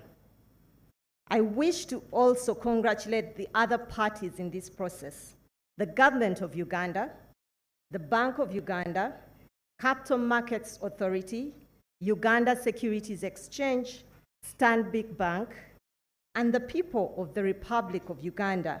For without the contribution of these to the process, we would likely not be here today. As I highlighted in October at the flagging off of this IPO journey, MTN Uganda has been part of Uganda's telecommunications journey for the last 23 years, since October 1998, a period in which the telecommunications sector has experienced fundamental change. From a time when getting a phone line was a challenge and owning a mobile phone was considered a luxury, to now when we can't imagine a second away from our phones. Just looking around the room, I think you know what I mean. Today we witness yet another milestone in which the people of Uganda are no longer just customers, but get to be owners of a large telecommunications company, all in 23 years. If that is not fundamental change, then I don't know what is. The dream has indeed become a reality. For us as the regulator in the development of a modern communications sector, and for Ugandans that heed the call and stepped out to grab that opportunity to become shareholders in MTN Uganda. I thank MTN Uganda for fulfilling this obligation under the National Telecommunication Operator License, which is enshrined in the new telecommunications licensing framework, and, as has already been alluded to by the other speakers, aligned to the National Broadband Policy of 2018. The objectives of this current licensing regime are to ease market entry and enhance competition, intensify the rollout of broadband internet across the country, to enhance local ownership of telecommunication services, and to promote effective utilization of the scarce communication resources. The benefits of this framework are beginning to come through as we witness today. And us, as the regulator, we believe that this shall also stimulate even more investment in the sector and ultimately spur further growth. The telecommunications sector is notably one of the fastest growing in Uganda, making it a strategic driver in Uganda's economic development and confirming its being identified as a transformational pillar in the realization of our National Vision 2040. The MIPO itself is a demonstration of this. All this has been made possible by an enabling policy environment created by the government of Uganda through the Ministry of ICT and National Guidance. Allow me, therefore, to use this opportunity to thank the government of Uganda for the forward-looking, transparent, and welcoming investment policy that has enabled companies such as MTN Uganda to feel at home here in Uganda. As partners in this journey of an inclusive development of a digitally empowered Uganda, I wish to assure you of the Commission's continued support and constructive engagement for God and my country. Thank you very much.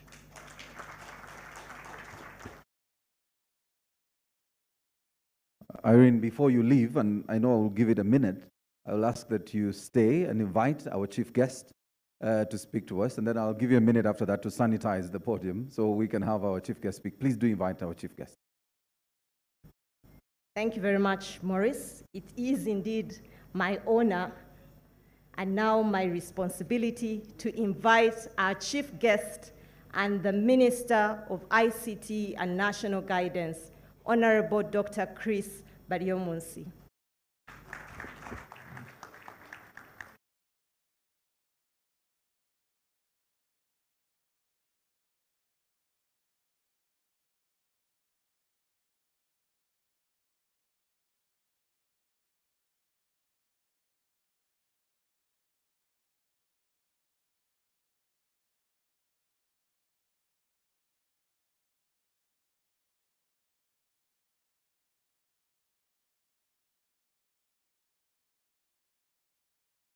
Thank you very much, Irene, the ED of UCC, Your Excellency, the High Commissioner of the Republic of South Africa to Uganda, Madame Lorama Mary Teresa Zingwana.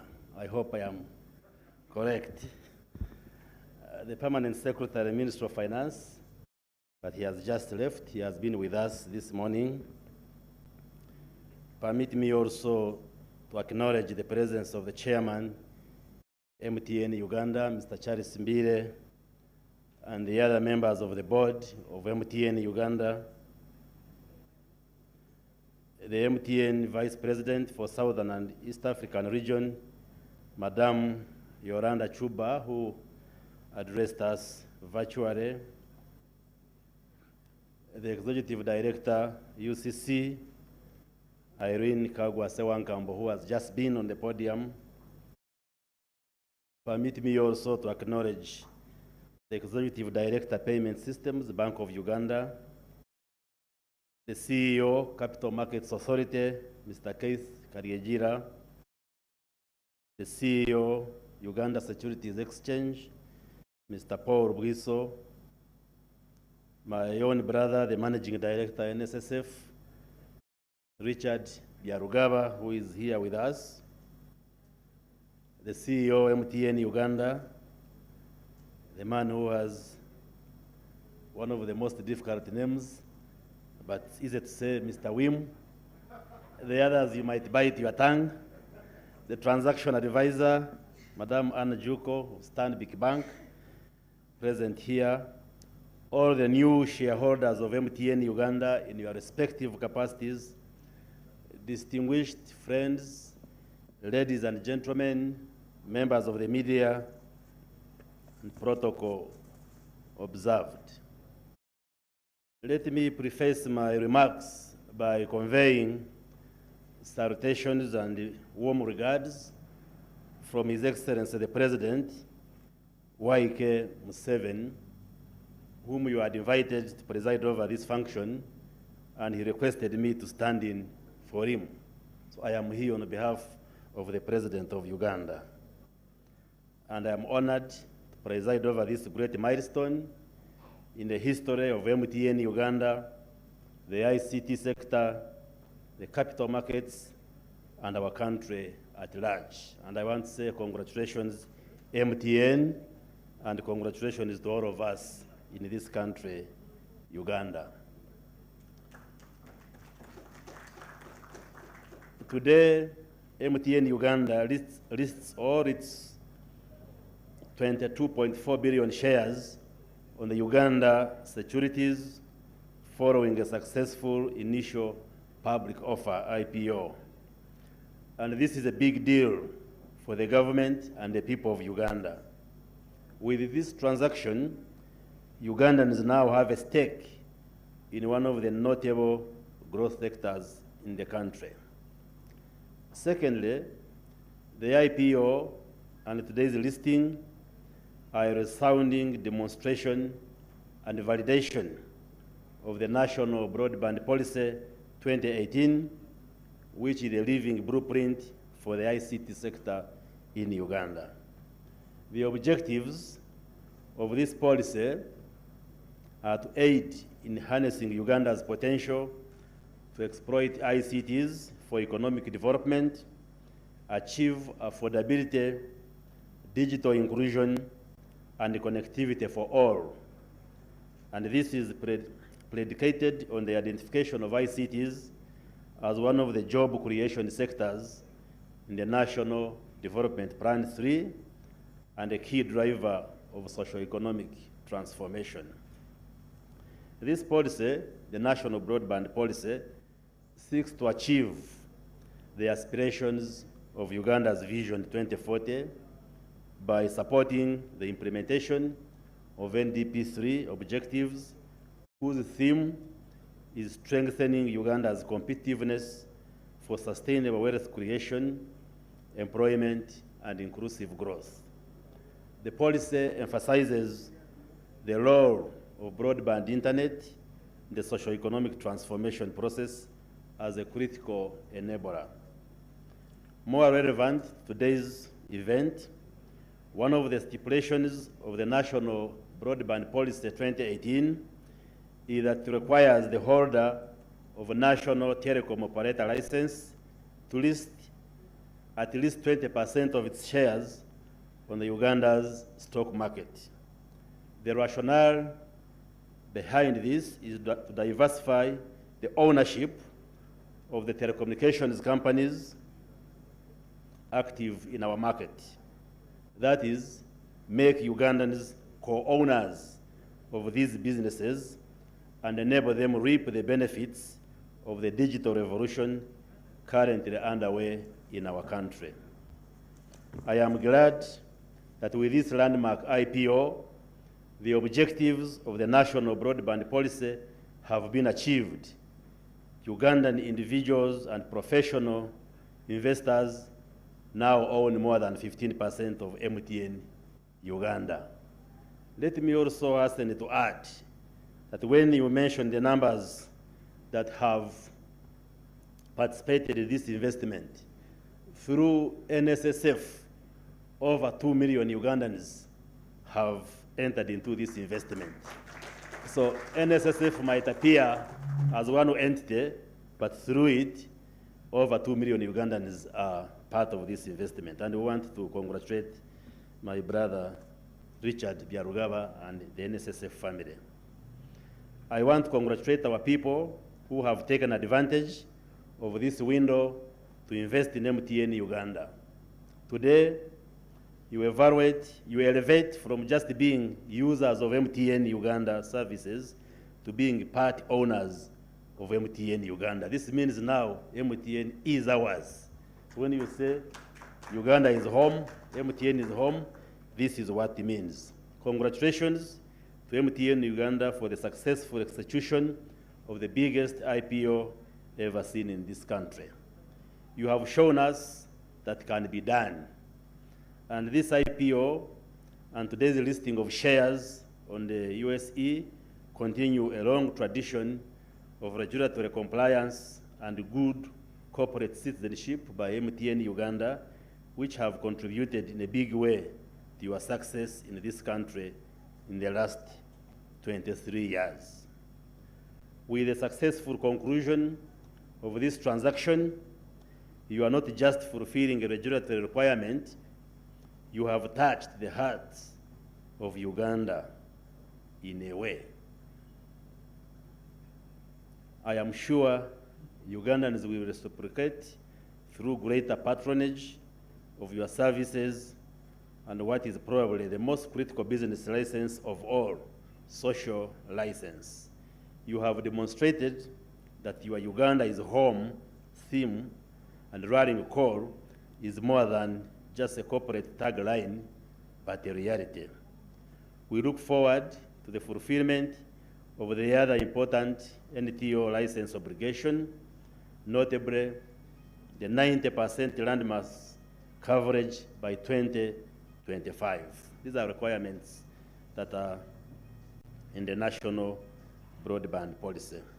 We are happy to hear about your commitment to invest more than 1 trillion Uganda shillings in network coverage and capacity expansion over the next 3 years, which will result in adding more than 1,000 additional telecom sites to your network. We want MTN to be and continue to be everywhere you go, as you always tell us.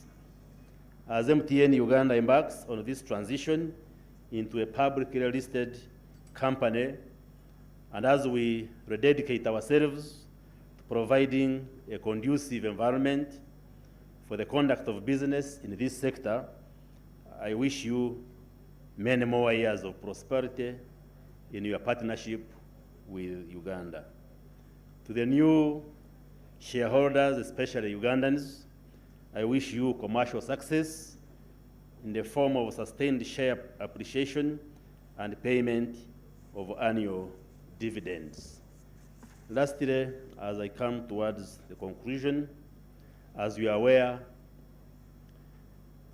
business process outsourcing is one of those opportunities, if well harnessed, can create numerous jobs for Ugandan young population.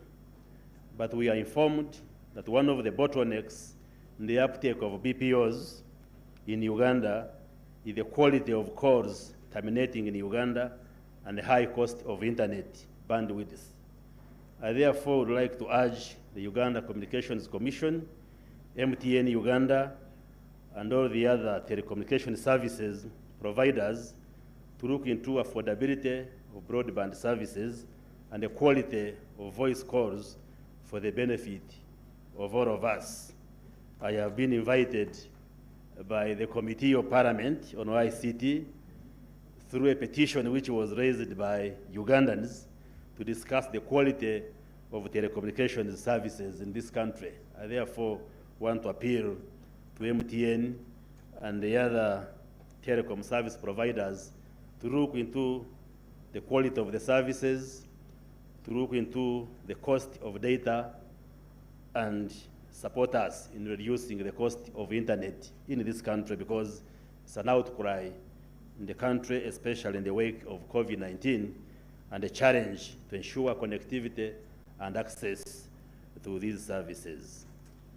Lastly, let me say MTN is now 23 years in Uganda. In public health, there are variables we look at to measure growth. I am sure when you read health and development reports, we use one indicator which is called infant mortality. By infant mortality, we look at infants who are born at day 0 and fail to celebrate their birthday. That's how we compute the infant mortality rate. So at 23, it means you have survived infant mortality rate, which is high in Africa and other poor countries. We also look at under 5 mortality. If you look at the indicators we use to measure development. And there we are looking at children, or the young children who are born alive and fail to celebrate their 5th birthday. So by you reaching 23 years, it means you have survived under 5 mortality. There are many other indicators we use, like at 14 years, we use 14 years to distinguish a dependent and a non-dependent when you are calculating dependence, or the dependence ratio between 14 and 65. So it means you have surpassed the age of being a dependent. Even in medicine, where I qualified, we use 12 years as a mark to distinguish children and adults. In medicine, children are up to 12 years because above 12 years, you get childhood diseases, you get adulthood diseases, not childhood. That's why at 13 years, when you go to the hospital, they admit you in an adult ward. At 18 years, when you look at our constitution, 18 years distinguishes a minor from an adult. So you have also surpassed the age of 18 years. It means you can even vote in Uganda. So I want to take the opportunity to congratulate even the teenagers are up to 19 years. So you have surpassed all those critical stages of early development. And at 23 years, all of us are happy that you came 1998 and you continue to grow strong and strong and strong. And therefore, this is a happy moment for all of us. I want to say congratulations, MTN, for survival of all those stages and reaching 23 years of age in Uganda. And we as government want to assure you of our support, of our continued partnership, and we wish you all the best. Finally, when I sat on that table, Mr. Charles Mbire was asking me, you as government, are you going to close us again because of Omicron and COVID-19? Maybe I use the opportunity to make a remark as I sit down, that COVID-19 remains a challenge to all of us. I put off my mask because you are more than 2 meters away from where I'm speaking from. Although the infection rates continue to get down, thanks to all of you who have responded to the measures, the public health measures government and health workers have been announcing, but the risk still remains. You have heard of the new variant, Omicron, that was identified and announced by South African scientists, but to the best of my knowledge, these were samples taken from visitors, not necessarily South Africans, on the 9th of November. And that variant has since spread to over 20 countries, including in Europe, Asia, America, and some countries have taken a decision to ban travelers from particular countries, especially those in Africa, even when the other countries in the Western world have registered positive cases of Omicron, and Africans have been up in arms. We strongly believe that much as we need to take preventive measures, but I think some of those decisions are not necessarily being facilitated by better appreciation of science.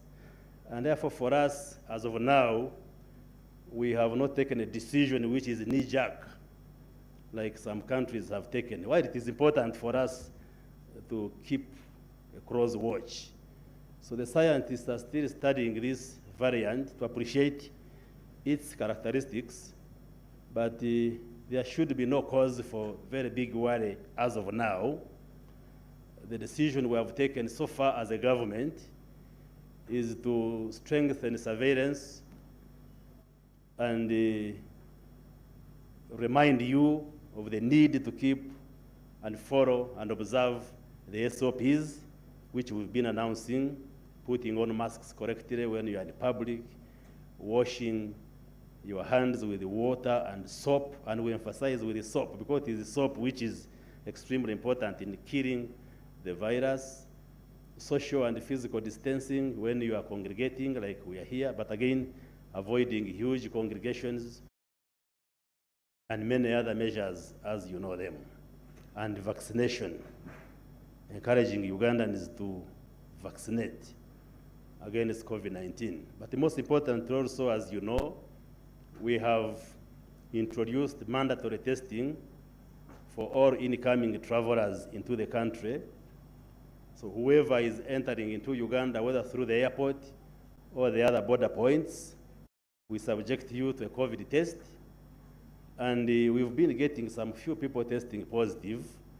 If you test positive, then we subject the sample to further analysis, what in science we call genomic sequencing.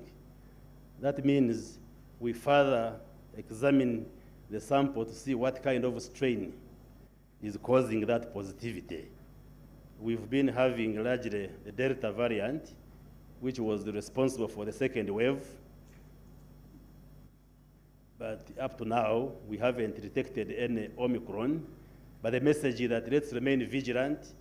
Let's observe the SOPs and other preventive measures. We are doing our best to see that this variant does not come into the country.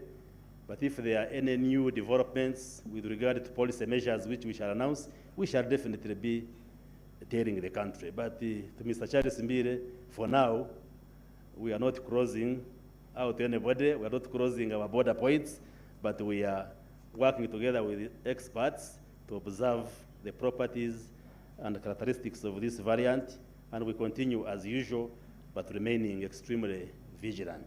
So I thank you very much. Thank you for turning up to be part of this MTN family. You are assured of our support at the government of Uganda. May God bless all of you.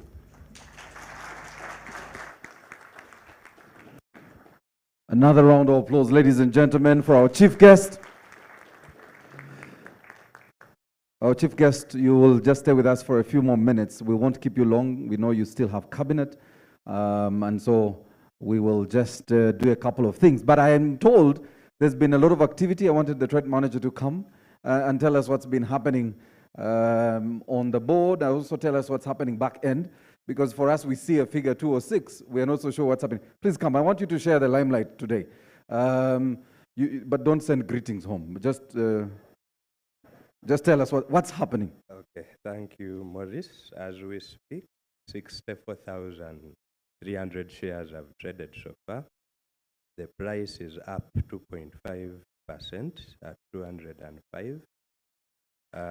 Over the last trading minutes, the value of MTN has increased by 189 billion, with its market capitalization rising to 4.589 trillion. We have outstanding demand of 10,000 shares and supply of 119 shares, 119,000 shares. So we expect these to match and to see more activity before market close. The market closes in the next 2 hours. Round of applause, ladies and gentlemen, for the Uganda Securities Exchange. And I really want all of us to put our hands together for the team at the Uganda Securities Exchange. Another round of applause for a job well done. And allow me now to turn your eyes to the screen, something on the Securities Exchange. Let's take a look.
Thank you very much, Uganda Securities Exchange, and we want to thank you for today's trading and taking us through today's activities.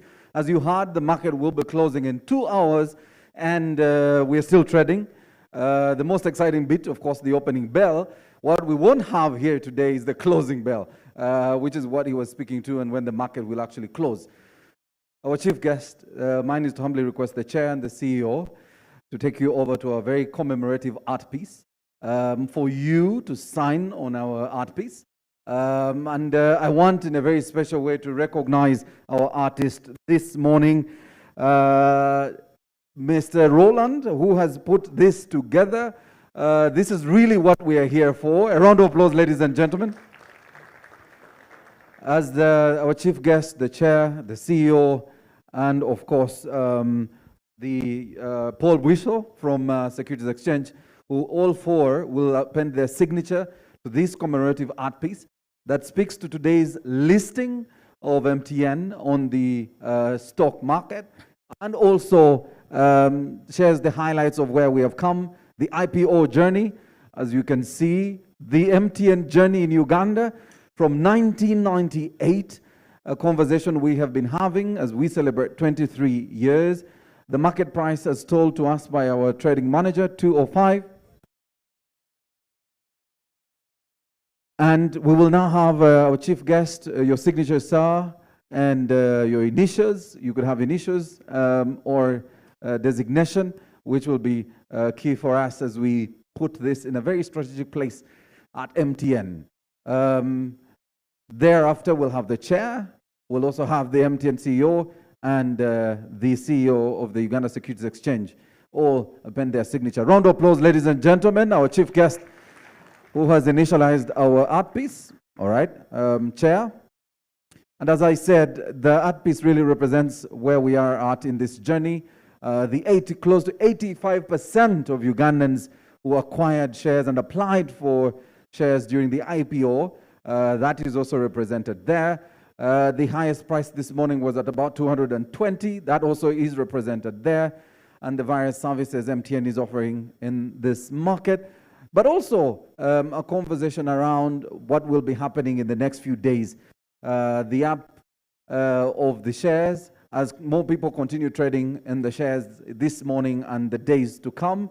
I'll now request the CEO, Paul first. I see the CEO wants to make sure all his stakeholders go first. All right. And also let you know that the conversation is being shared on our social media platforms using the hashtag MTN IPO and the hashtag Good Together, which is also captured on this art piece. This was put together by Tibarusia Roland. Tibarusia, if you can raise your hand, just raise your hand so everyone sees that you've done a fantastic job. We want to thank you for putting this together in the last hour or two. Job well done. Talent Africa, back in, thank you. Paul Bwiso, the CEO, Uganda Securities Exchange, who is also now appending his signature to this very commemorative art piece. And finally, the MTN CEO, Mr. Wim, who will do the honors of putting the final signature to this art piece.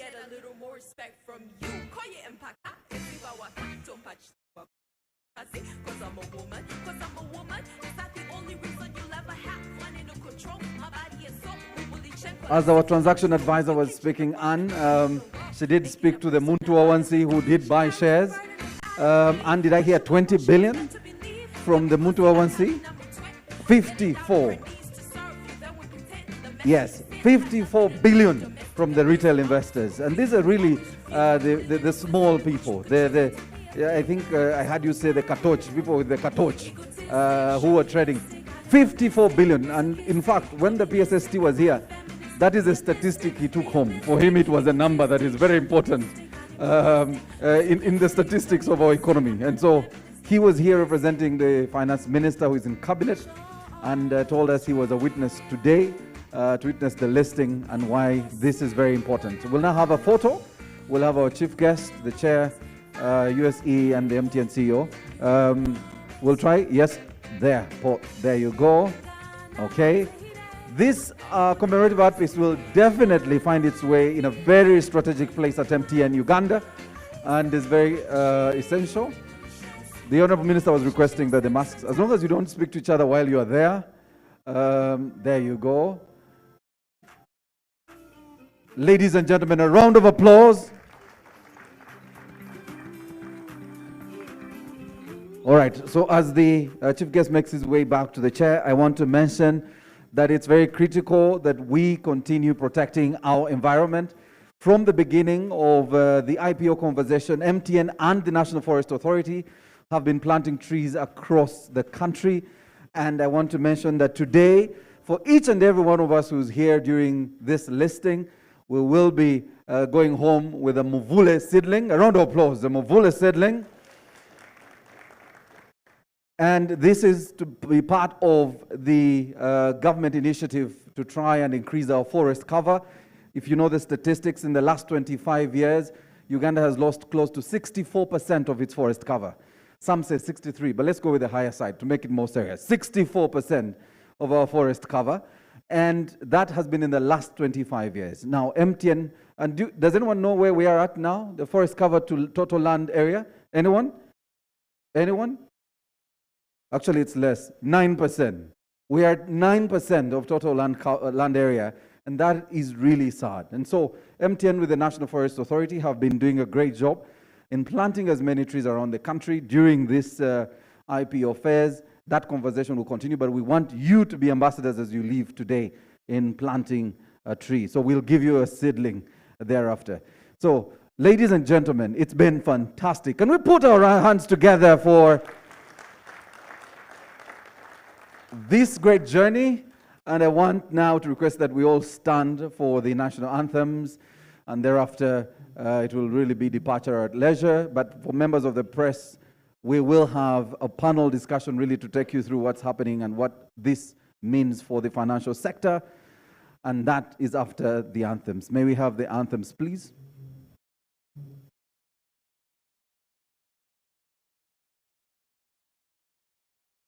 Oh, Uganda.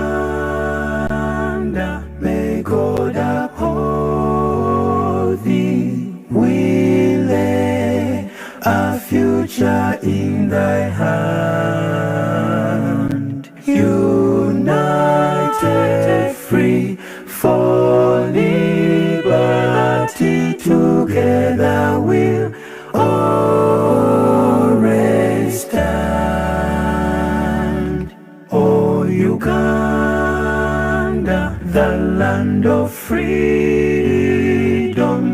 Our love and labor we give,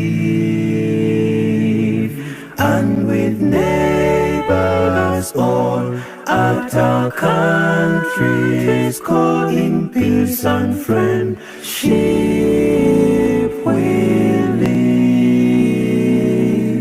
Oh, Uganda,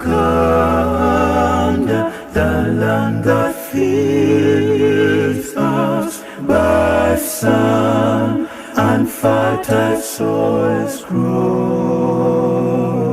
For our own delight we always stand the proud of our free Christ's crown.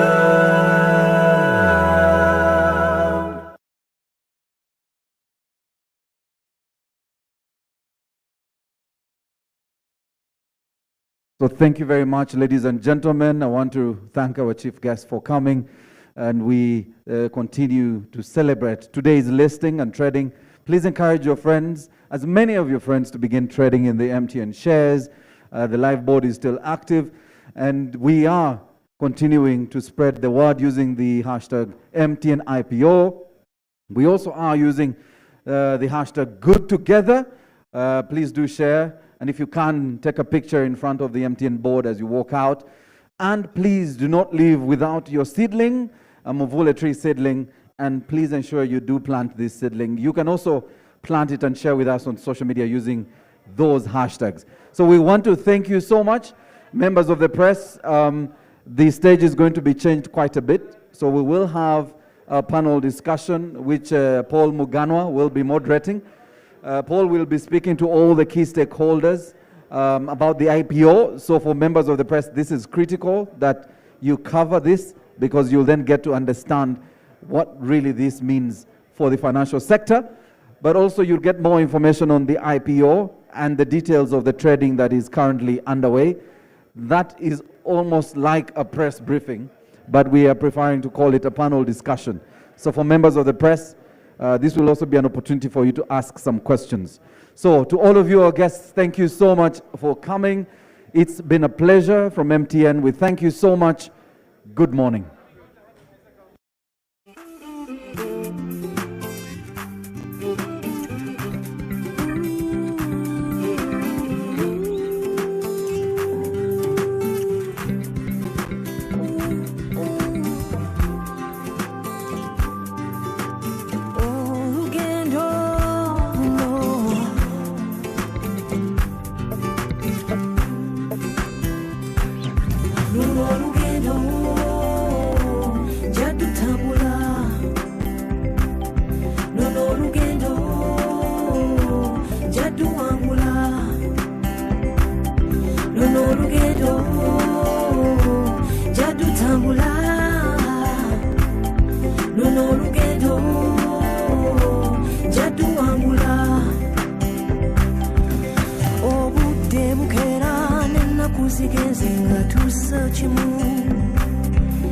Ekiseera kyemaze naawe mwami wange mbadde mwesigwa,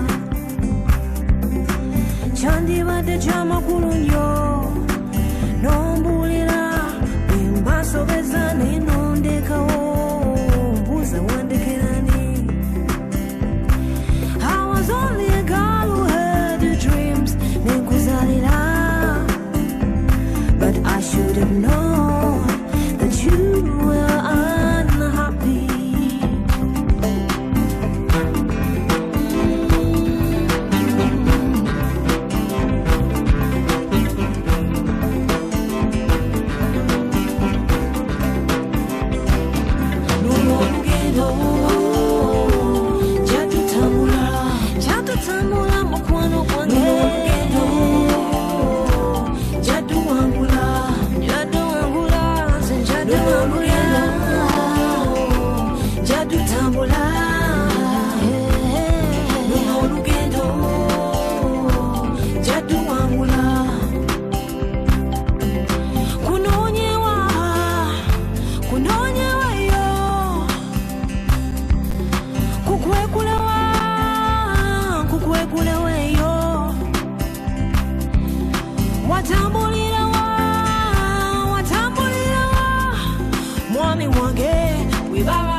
jabaranisa oba mukazi ye yakutwala jamuwangula we baba babinga be bakutwala jabaranisa oba mukazi ye yakutwala jamuwangula luno olugendo jatutambula luno olugendo jaduwangula luno olugendo jatutambula kandutambule luno olugendo kandutambule jaduwangula luno olugendo jatutambula luno olugendo jaduwangula luno olugendo jatutambula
yayita ngasulanga wendaba nganonya kuba omunsi wanoolya walitolya byakufumba mutwe.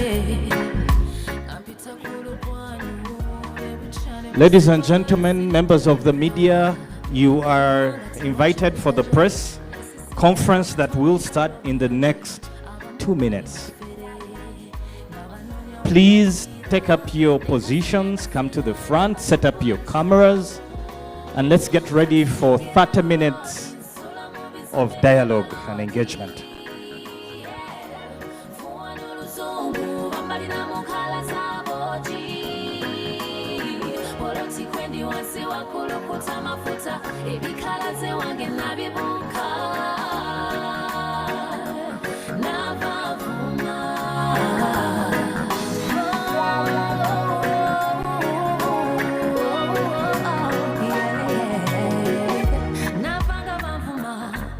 Ladies and gentlemen, members of the press, no. Please come and take your positions.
Ladies and gentlemen of the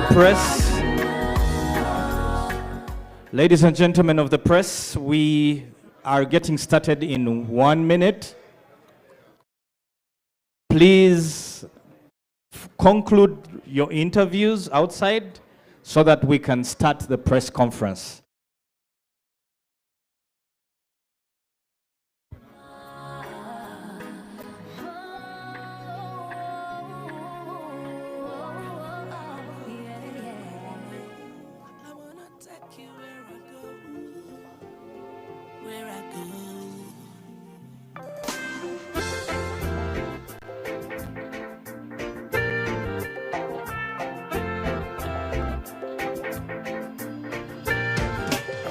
She fell for the man who will love her to the end. She fell for the man who loves and understands. She fell for the man, that man is me. She fell for the man, that man is me. Got a man who knows you so well, and you got a man.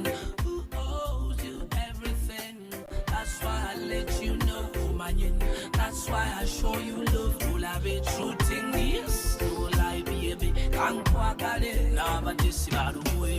Baby, you're true to your daddy, I can't go nowhere without you, girl, me baby, you are me lady, you are me baby, you are me wifey, can't live without me, baby. Oh, she fell for the man who will love her to the end. She fell for the man who loves and understands. She fell for the man, that man is me. She fell for the man, that man is me. She call me get the energy she there. She know me got the love and me got the energy. Me got love me alone and she leave him alone. And she love me, she a me lady. Me girl love me, she not left me. She want hold me, she want help me. She just wish me, she just touch me.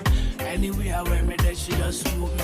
Baby, you're true. true to your daddy. Me can't go nowhere without you, girl, me baby. You are me lady, you are me baby, you are me wifey. Can't live without me, baby. Oh, she fell for the man. Ladies and gentlemen, if I could kindly ask the panelists to make their way to the front. Wim, Anne,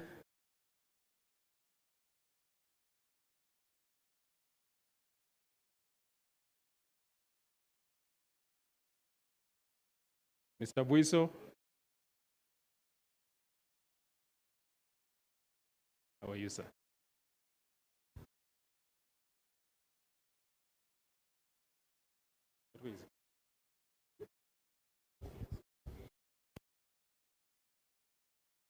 Mr. Kalyejira, Keith.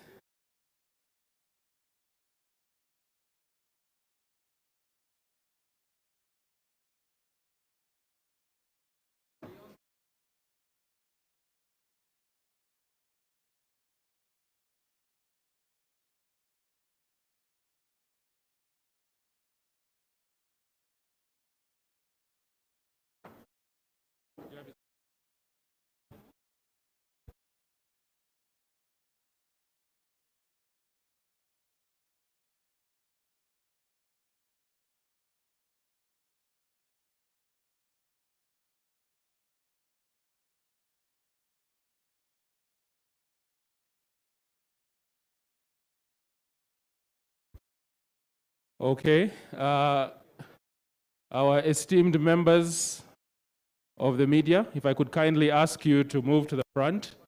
This panel session is for your benefit.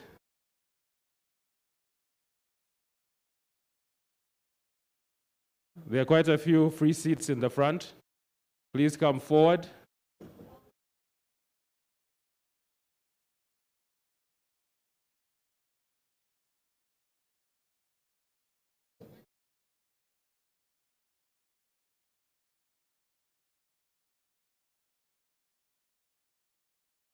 We'll kick off in 1 minute.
Good morning, ladies and gentlemen.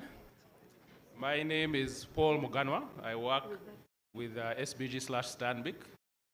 My role today is to moderate and facilitate the queries from the media. Fortunately, we have a very diverse group of respondents who are very well positioned to answer whatever questions you may have. From our regulator, we have Irene. From the company itself, we have Wim. From the USE, we have Mr. Paul Buiso and Ms. Anne Juko from Stanbic Bank. And very fortunately, Moami Bugembe has joined us. So we have about half an hour.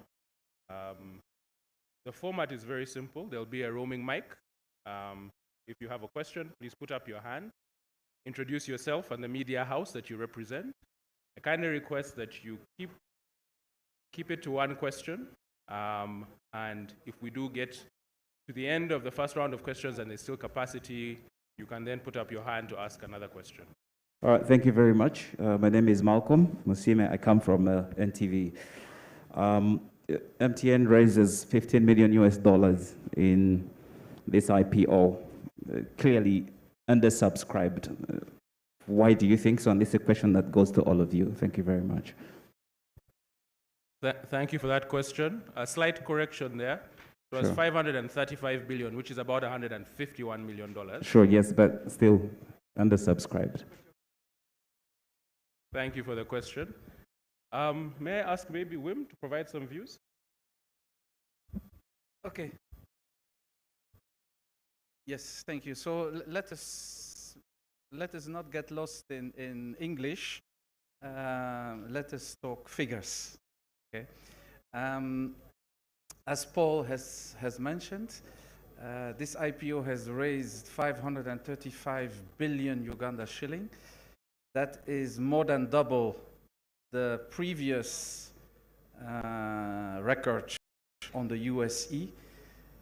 We have convinced more than 20,000 Ugandan retail investors to participate in the IPO, which is also a multiple of other IPOs in the recent past. During our campaign, as Paul has mentioned, we have convinced more than 70,000, mostly Ugandans also, to open accounts so that they either can buy on the primary during the IPO or buy and sell on the secondary market, which has now started this morning. The ownership of the company has changed from less than 4% Ugandan ownership to more than 15% Ugandan ownership. So for us, this is an amazing, great success in terms of the MTN IPO.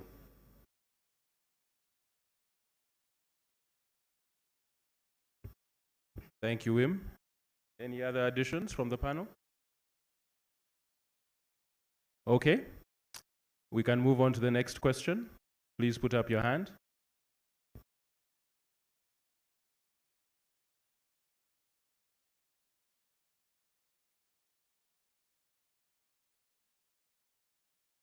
I am Fred Ojambo and I work for Bloomberg. Did the company, MTN, underwrite the IPO? And if so, how much did you spend on the shares given it was undersubscribed? And just related to his question, what plans does MTN have for offering the remaining 7%, given that the regulatory requirement is that for MTN to list 20% shares on Uganda Securities Exchange? Thank you. Thank you for the question. I think I'll respond to the query on underwriting, and then I'll ask Wim to respond on the plans going forward. So the issue was not underwritten. Consequently, MTN will not be in a position to advise on what the cost of underwriting was.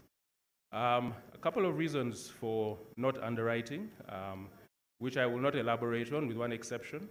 It's important to remember what the objective of this issue was. The objective was to get as many Ugandans and East Africans to participate in the great story that MTN has to offer. And we thought it appropriate to engage directly with the investing public and not necessarily embed an underwriter into the transaction. Wim, over to you. Okay. So in terms of the obligations, so as you know, the requirement on the USC is to have 20% free float. So we achieved currently 13%. We have obtained a waiver, which has allowed us to list today, to thank the USC for granting us that waiver. And we will look in the next few months and years on more plans to see how we can further enlarge the Ugandan shareholdership of the company. Maybe in addition, just to provide clarity, the USC listing rules provide for up to 3 years for an issuer to fill the 20% in the case of an undersubscription. So MTN has up to 5th December 2024 to fulfill that requirement. Thank you. Over to the next question.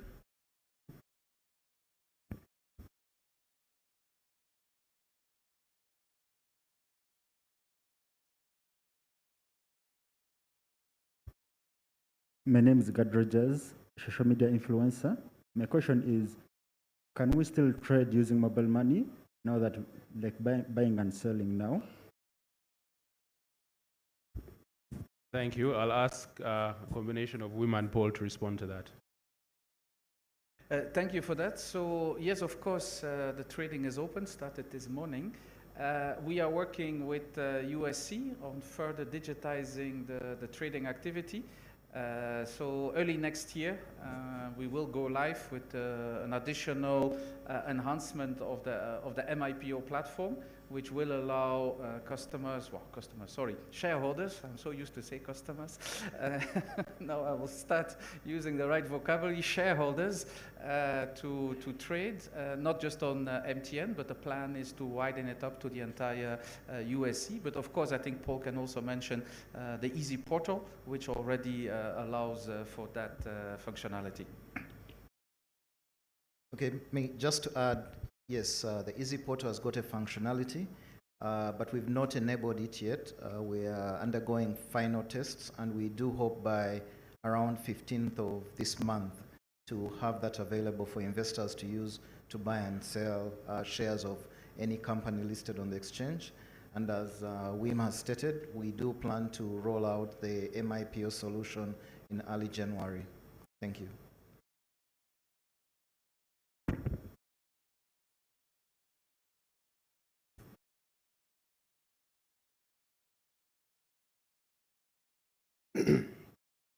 Morning, my name is Ali Twa. I work with New Vision. I had two questions. One was answered, but let me pause this one. Yes, despite MTN's strong company fundamentals, I think the result took us all by surprise. We expected more. 55% subscription rate is a bit low, right? I wanted to know, did MTN fail to gain sufficient investor confidence for, we've seen large fund managers stay away. They didn't go in as big. I just wanted to get some of the reasons and some of the big lessons you've got from this. There's a feeling out there that the marketing, the roadshows that you had, and maybe the PR bit was a bit weak. What's your quick response to that? So I'll provide some factual responses, and then we can seek an opinion from the panel. So the comment on fund participation, funds actually took up 90% of the offer. And we've seen the funds that participate at levels that are unprecedented. So I think, if you look into the detail, there's actually a significant amount of fund participation. And it's important to highlight that the majority of that fund participation was in Uganda and in East Africa. That is definitely a success worth highlighting. As to the opinions on whether this was a failure and whether there was sufficient PR and marketing done, maybe Wim, you can shed some light on how much PR, marketing, and the effort that was put into this IPO. Thanks, Paul. So once again, let us please get our facts right. It is 65%, not 55. I don't know which calculator you have used to calculate, but the correct figure is 65%. So please, let us get the facts correct. They are what they are. It is 65%. In terms of your, what would I call it, a statement, it wasn't really a question, it was more of a statement that our PR or marketing campaign was weak. I strongly disagree with that statement. I think it was extremely strong. I think it has never been done before. 250 roadshows, 300 media engagements, trips all over the country, including Nairobi. I think the MTN IPO was on top of everybody's awareness for weeks, all the way from October into November. When you look at the social media, what would be the right English word? Commotion that the MTN IPO has created, I think there have been very few topics that have been when commented to such an extent and that have created so much interest and questions from the general public than the MTN IPO in the last few weeks and months. Of course, the capital market in Uganda isn't as vibrant as some other markets. Those are facts. Once again, those are facts. We have 9 companies that are listed, now 10. I feel honored that we're number 10. I'm looking forward as an investor also that we reach 20 or 30 or 50 in the years to come. I think that will definitely further enhance the understanding and the excitement around capital markets in Uganda. But I think as MTN, we have given it our best shot. And we're very happy and proud of the results that we have achieved. If I may, it is tempting, very tempting. Mr. Twaha, I want to address this to you directly, but I suppose to the whole nation. It is very tempting to focus on 65% and therefore undersubscribed and therefore unsuccessful, right? It is the narrative that you are alluding to. And that is the narrowest definition of success you can think of. To understand and appreciate what this transaction means for the market, you have got to take a broader view. And you as a journalist must take your duty of broadening the view of your viewers and readers to understand the true meaning and impact of a transaction of this nature. To understand that from a size point of view, and when you think about grown markets, you grow, every day is a journey, every transaction is a step that takes you to the next, right? So you think about where the markets were to really understand the success of this transaction. Where were the markets before the MTN IPO? Where is the market after the MTN IPO? What has changed in between? What are the different parts that have transformed forever? As we speak right now, 65,000 new Ugandans have opened CSD accounts, never done before, right? And even those who did not get the chance to actually buy, sat in a town hall and listened and learned, right? So that's, if you take that number becomes much, much higher. If you look at the stock market, it's been here over 20, it started in what, 1998, 97? Almost 23, 25 years.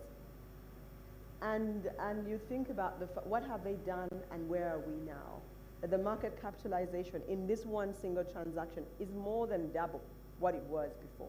What does that mean for us as a market, as players, as a nation? When you think about the media and the attention and the education that has gone into this, and think about the multiplier effect that there are companies looking for long-term patient capital and are now thinking, oh, hang on a minute, I can actually go to the market. I can actually go where MTN has gone. So this is a pathfinder transaction. This is a transaction is going where we haven't gone before. So I want to urge you to take a broader view and not just get hung up, oh, they got only 65%. They got 536 billion. That has never been done before. And by the way, of that, 54 billion are ordinary Ugandans, the wananchi walking on the street.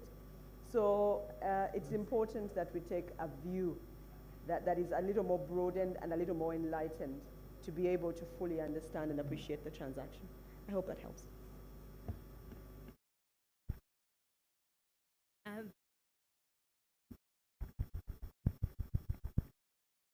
Yeah. Thank you very much. I just wanted to add what women Anne just shared. When you look at this IPO, I believe we won't all pretend we were not aware of the reality of what was happening. We see a situation where the culture in Uganda in terms of trading shares, bonds, and the like, treasury bills, is very low. We still have persons trying to understand and catch up with it. Many of them, get caught up in hype, and when their expectations of that hype are not met, they don't feel they want to go in again. Now, in this case, we also noted a large impact of misinformation. Misinformation in that persons basing on what they know rather than the facts. And yet these are the persons who then became experts to everybody else. So we are living in the reality of what the social media and the internet has thrown at us. That to an ordinary person, an engineer like me or a wananchi down, who may not understand all the financial jargon, for example, that Anne has just been describing, we look to who can advise us, who can help us make sense of this. So the campaigns, yes, were there, and the typical attitude will always be, what would they say? And then you have all these other experts, just like we had with the whole COVID pandemic. I will always remember the whole debate about COVID is caused by 5G. Now, when you look at this whole IPO journey, it has been characterized by, again, distortion, a lot of distortion of the facts. And also, of course, a challenge to us persons who did not take the extra mile to understand and find out what the truth is. So in terms of also learning, it is a challenge to all of us. It's not going to be government to sort that out, but it's the reality that even as we go through walking this journey, even with other IPOs and building the culture of trading in Uganda, we have to be cognizant of this culture that has been pushed onto us by social media and the internet, where we seem to depend on low-hanging information that's available rather than taking the extra effort to find out the facts. Thank you very much, Anne, Irene, and Wim. I think that question has been answered comprehensively. We can move on. All right, Joram Posonko, Smart 24 TV. First of all, congratulations to MTN. And then my question is, do we have unsuccessful applicants? And if we do, how are they going to be handled? I'll respond to that. So the gross majority of investors that submitted applications that qualified, that were submitted correctly, that were funded, have been allocated their shares. There was a very small percentage of some applications that were not submitted correctly. Those applications were not funded, and consequently there is no economic exchange required, i.e. a refund. And I think the success of the applications was really a testament to the two systems that were available to investors, the MIPO and Easy Portal.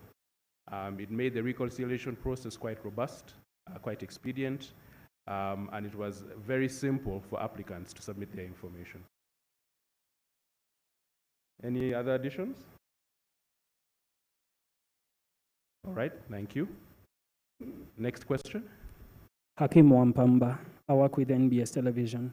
This is specifically to Mr. Paul Buiso. This raises, positive signals when it comes to the equity market.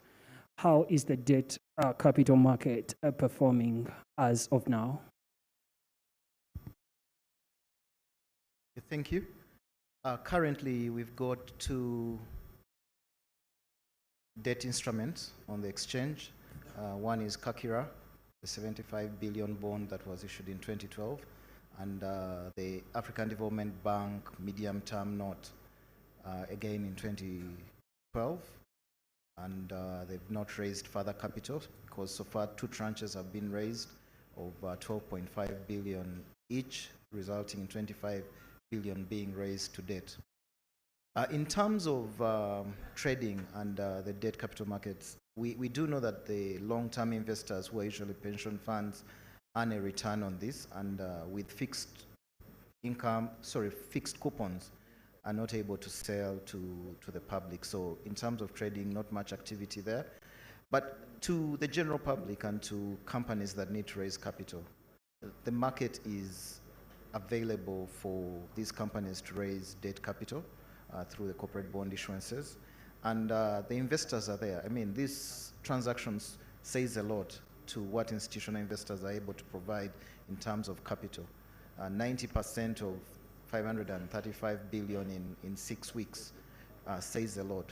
10% from Wananchi, 54 billion, says a lot about the potential to raise long-term capital, especially where there's a return in terms of either dividend or in terms of capital gains growth or in terms of a coupon.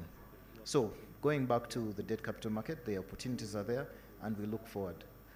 Previously, over 21 bonds have been issued on the market, majorly by banks. Even MTN in its early days of operations, I think 204 did issue a bond. At the time, we've seen numerous banks, PTA, Housing Finance, Standard Chartered, all these raised sums of over 40, 50 billion. So far, 288 billion has actually been raised via the corporate bond market. So the market is available, and we encourage the investing public to take advantage of it, and companies to also raise capital through it. Thank you. I see a hand on the second table.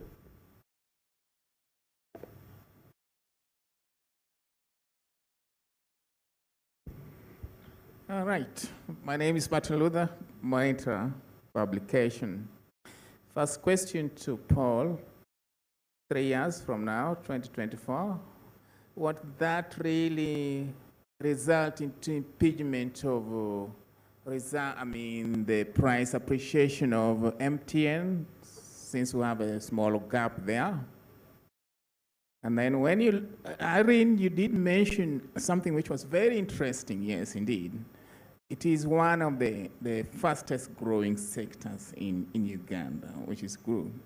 And then when you listen to what the chief guest said, there's that obligation where all the MTN people, all the telecommunication people are supposed to be listing.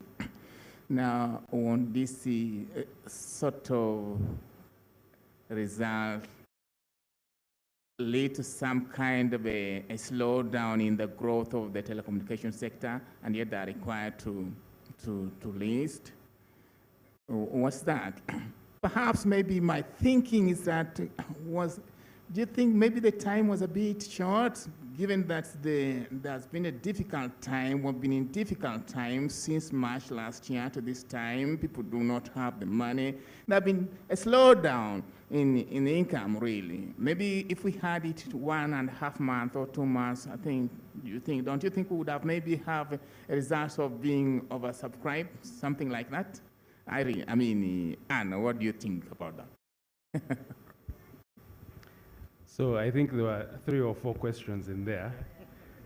Let's try and address them systematically. Just for clarity, Mr. Martin, the poll that you wanted to respond to the 3-year issue, was it myself or Mr. Paul Buiso? All right. I will let my senior respond to it. So this is governed by rules, and all I can say is that it is up to. The rules require that within 3 years, an undersubscribed issuer must meet the 20% threshold within that time. Now, it's not my place to make further comments on this, so either Paul or Wim can make further comments on how they will achieve that. Thank you. I think the only addition I would make to that is this is a market event, and so market conditions are a very important factor in considering how we attain the 20%.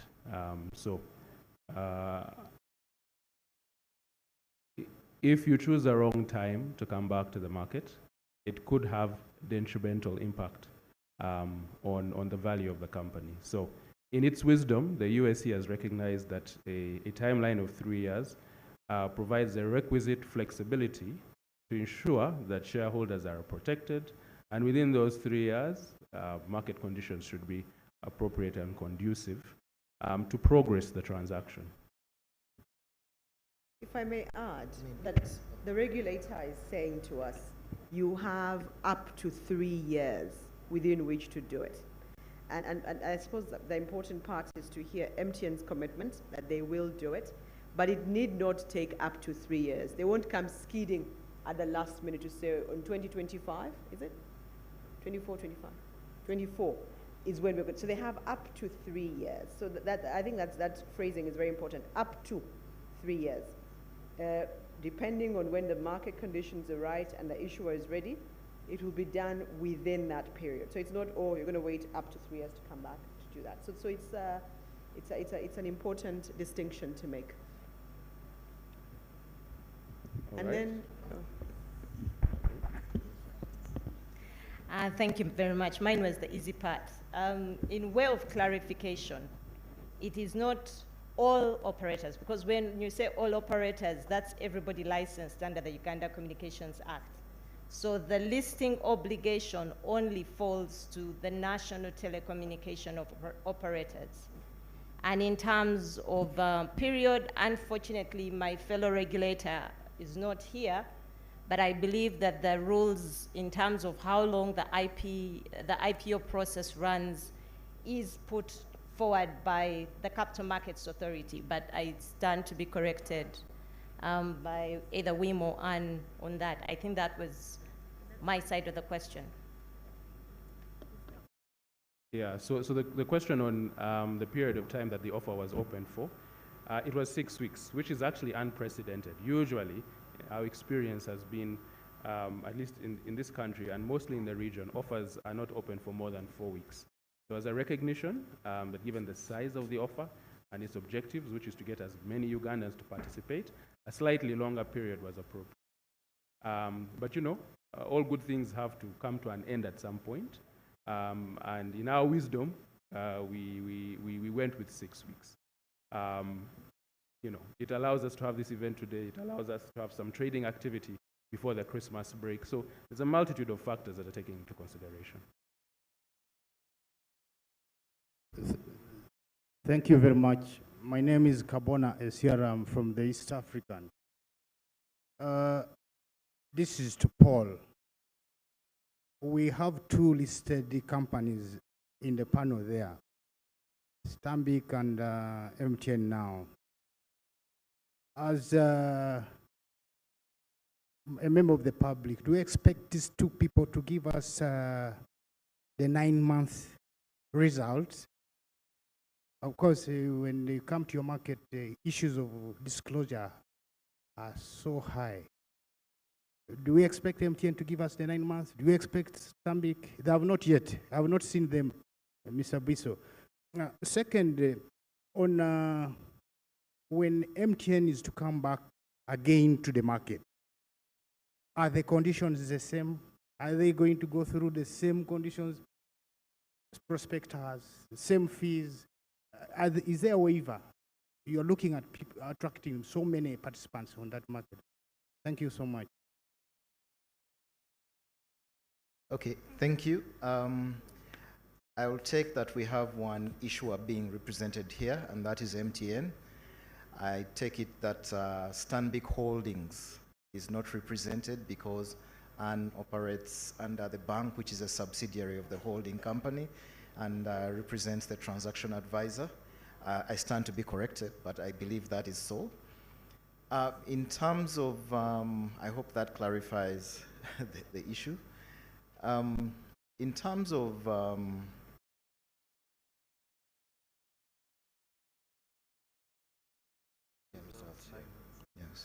in terms of the results, companies are required to report half-year results and full-year results.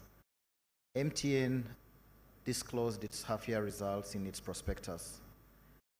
I believe there's, like I said, all other issuers have disclosed their half-year results or full-year results during the period, and we've not had any non-compliant issuance during this quarter or this half.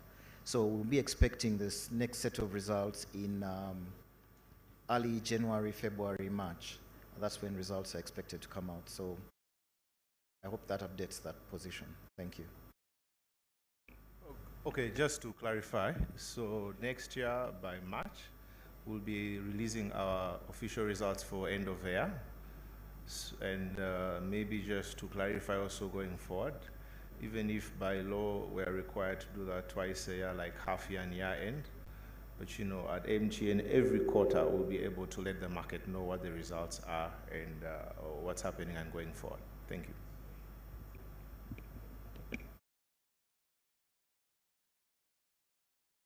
There's a question in the back.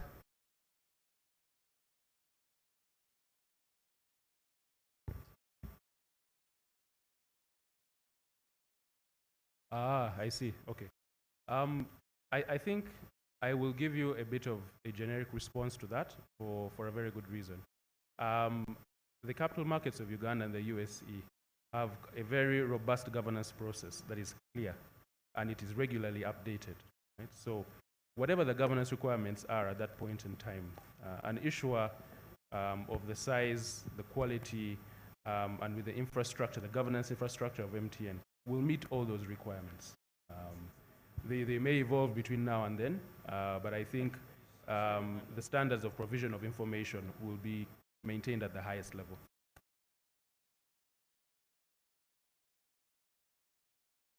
I saw a question in the back.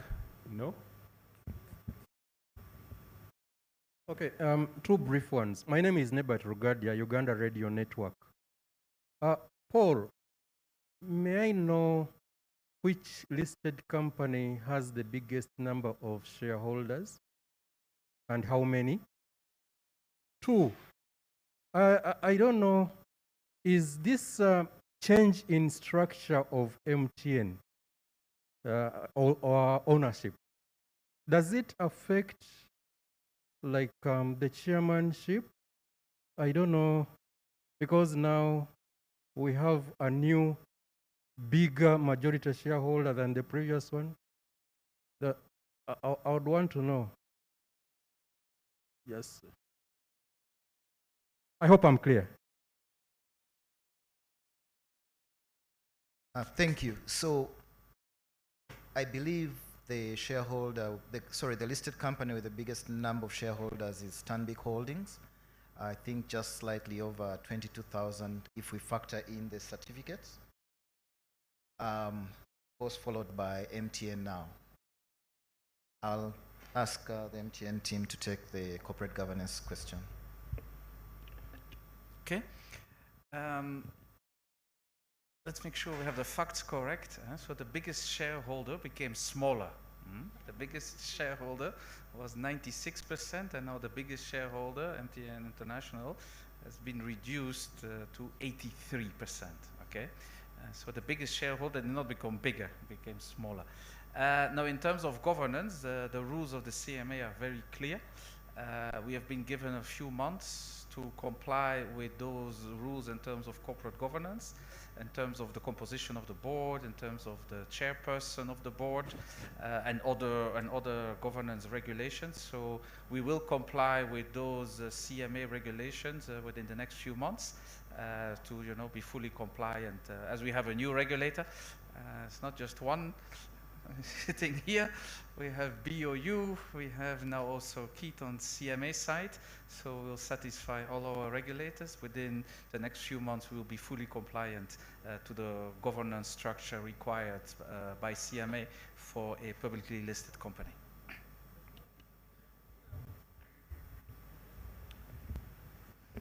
Okay.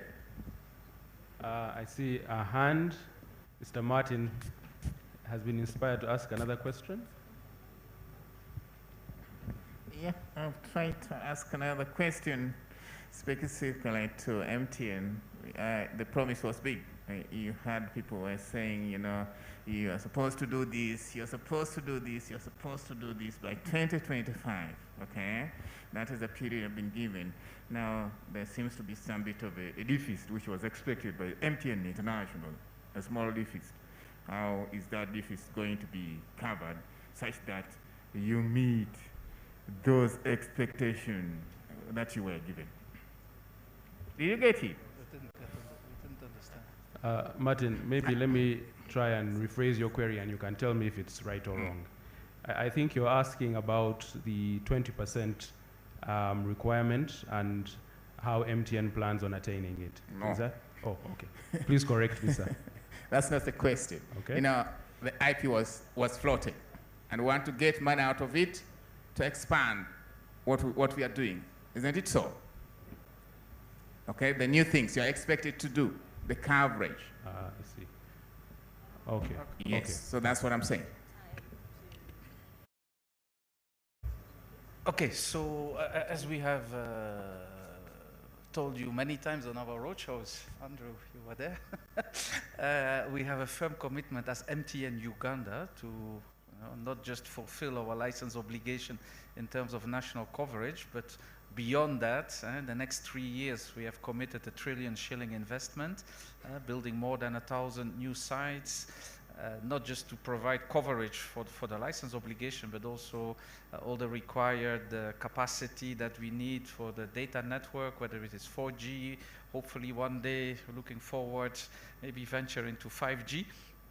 But that is MTN Uganda as a company, because this is a sale. MTN International is the one who sells or has sold now their shares, but it's the company MTN Uganda who has committed to its shareholders. It's one of our key promises, I think, to our new shareholders, that we will keep on investing, because it's the investment of today that will guarantee the future of the revenue, and the future of the top line and the bottom line in the future. So that commitment is very firm, and I would say after 6 months of doing the IPO, starting today, this afternoon, we can now start working on fulfilling our promises that we have made to our 22,000 new shareholders.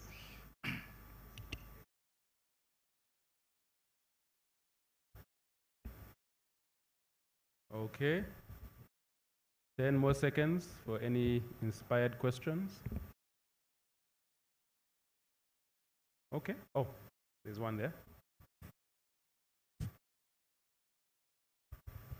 I still not feel, I feel Vim is trying to run away from something. As a head of a huge telecom company with a huge expectations, expecting 900 billion shillings, raising 500 billion shillings, more than 35% undersubscribed, and you still think, are you comfortable with it?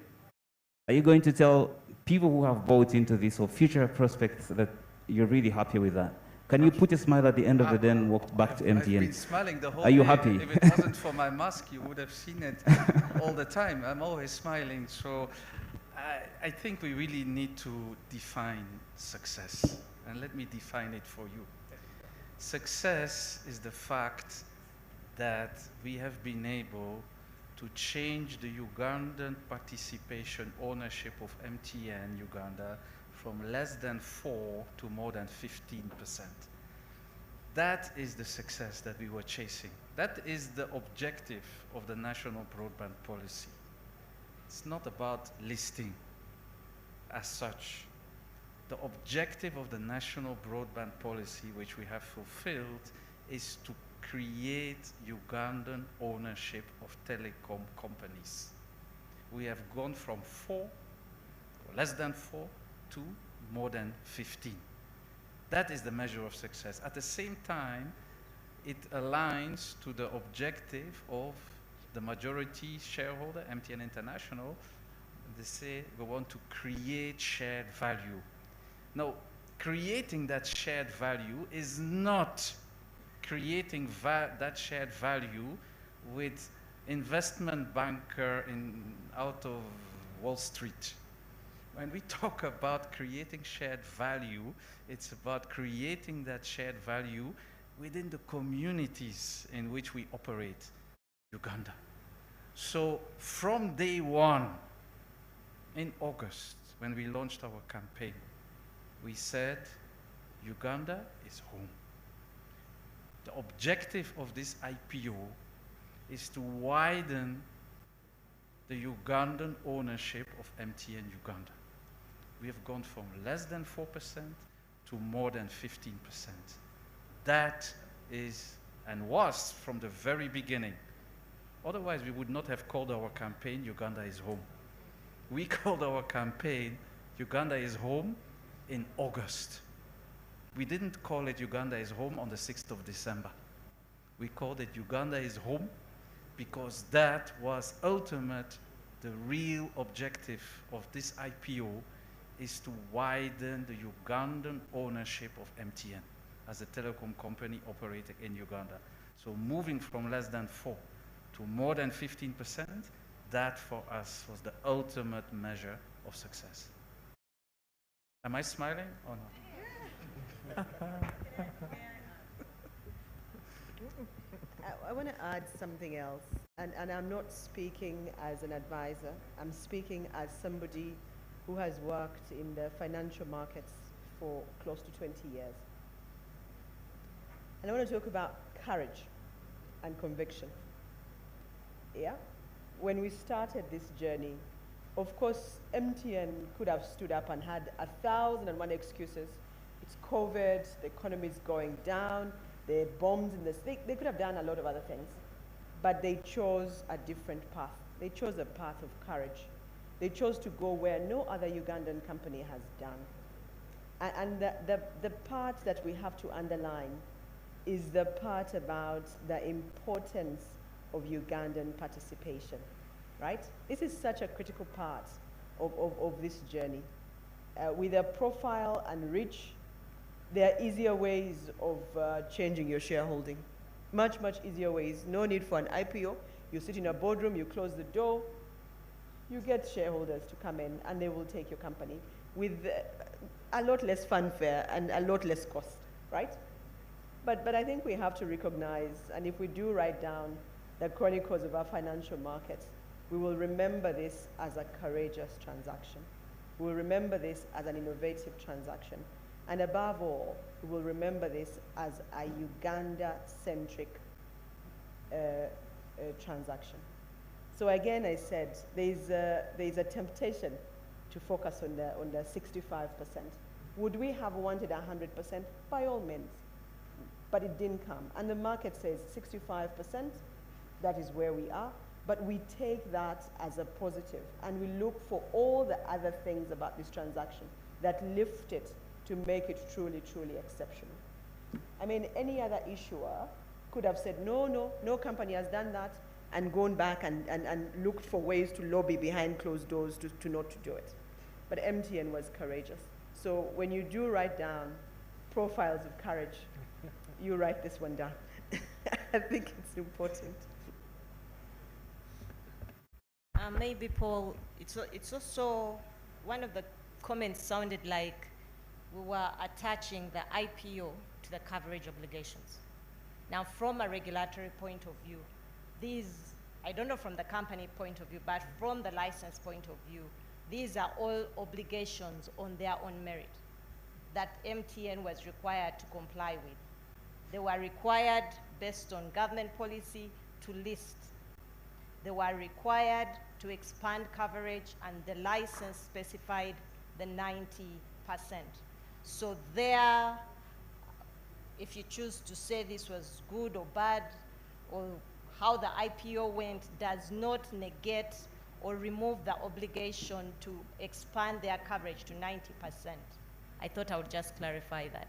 And maybe also Malcolm would be interested in taking note of the fact that this was not the first IPO within the MTN group in terms of the national. So you may want to also look at MTN Ghana and MTN Rwanda.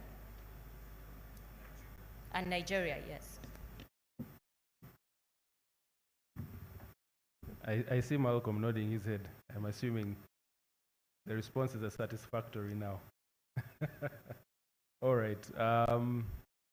Ladies and gentlemen, I think we've exhausted the questions in the audience.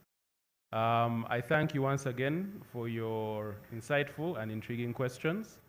We remain available and at your disposal should you have any other queries. Maybe I'd like to ask Wim to provide some parting comments to the media.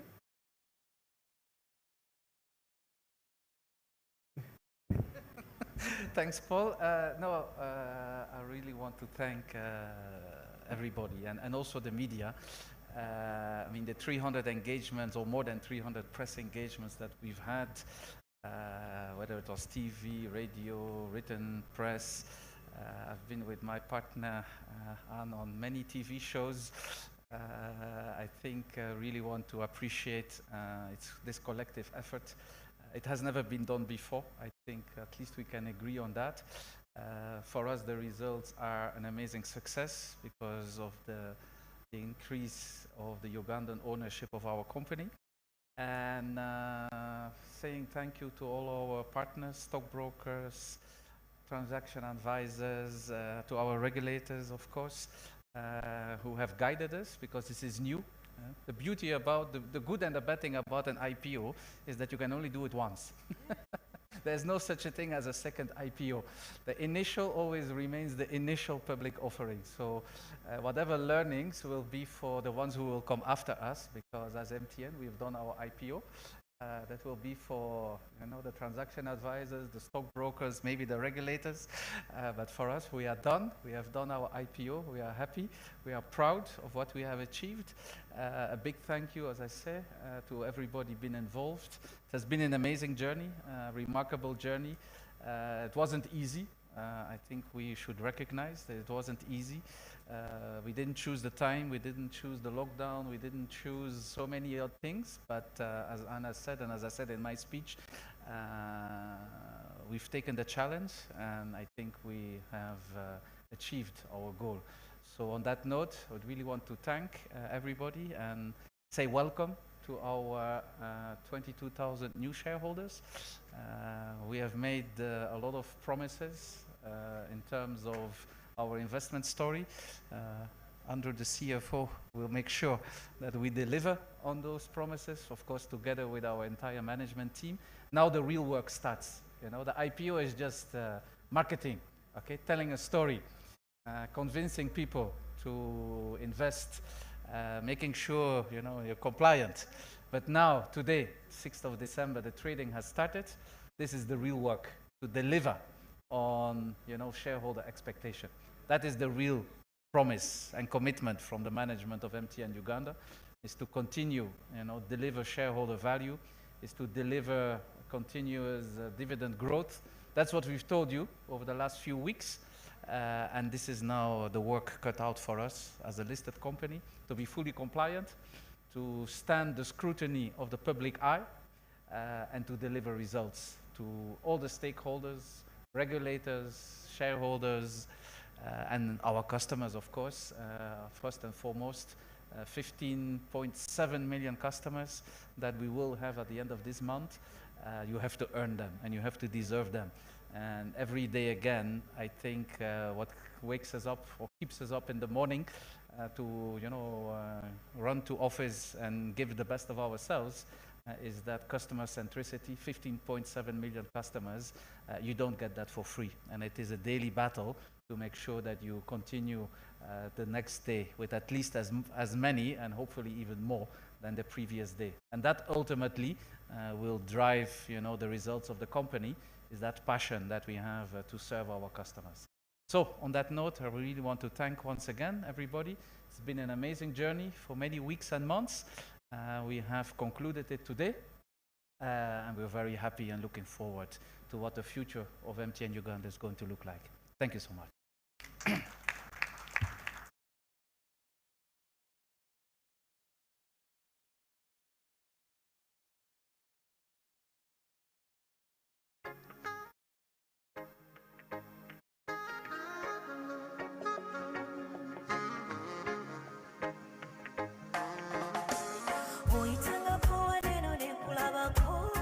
Kulabako kale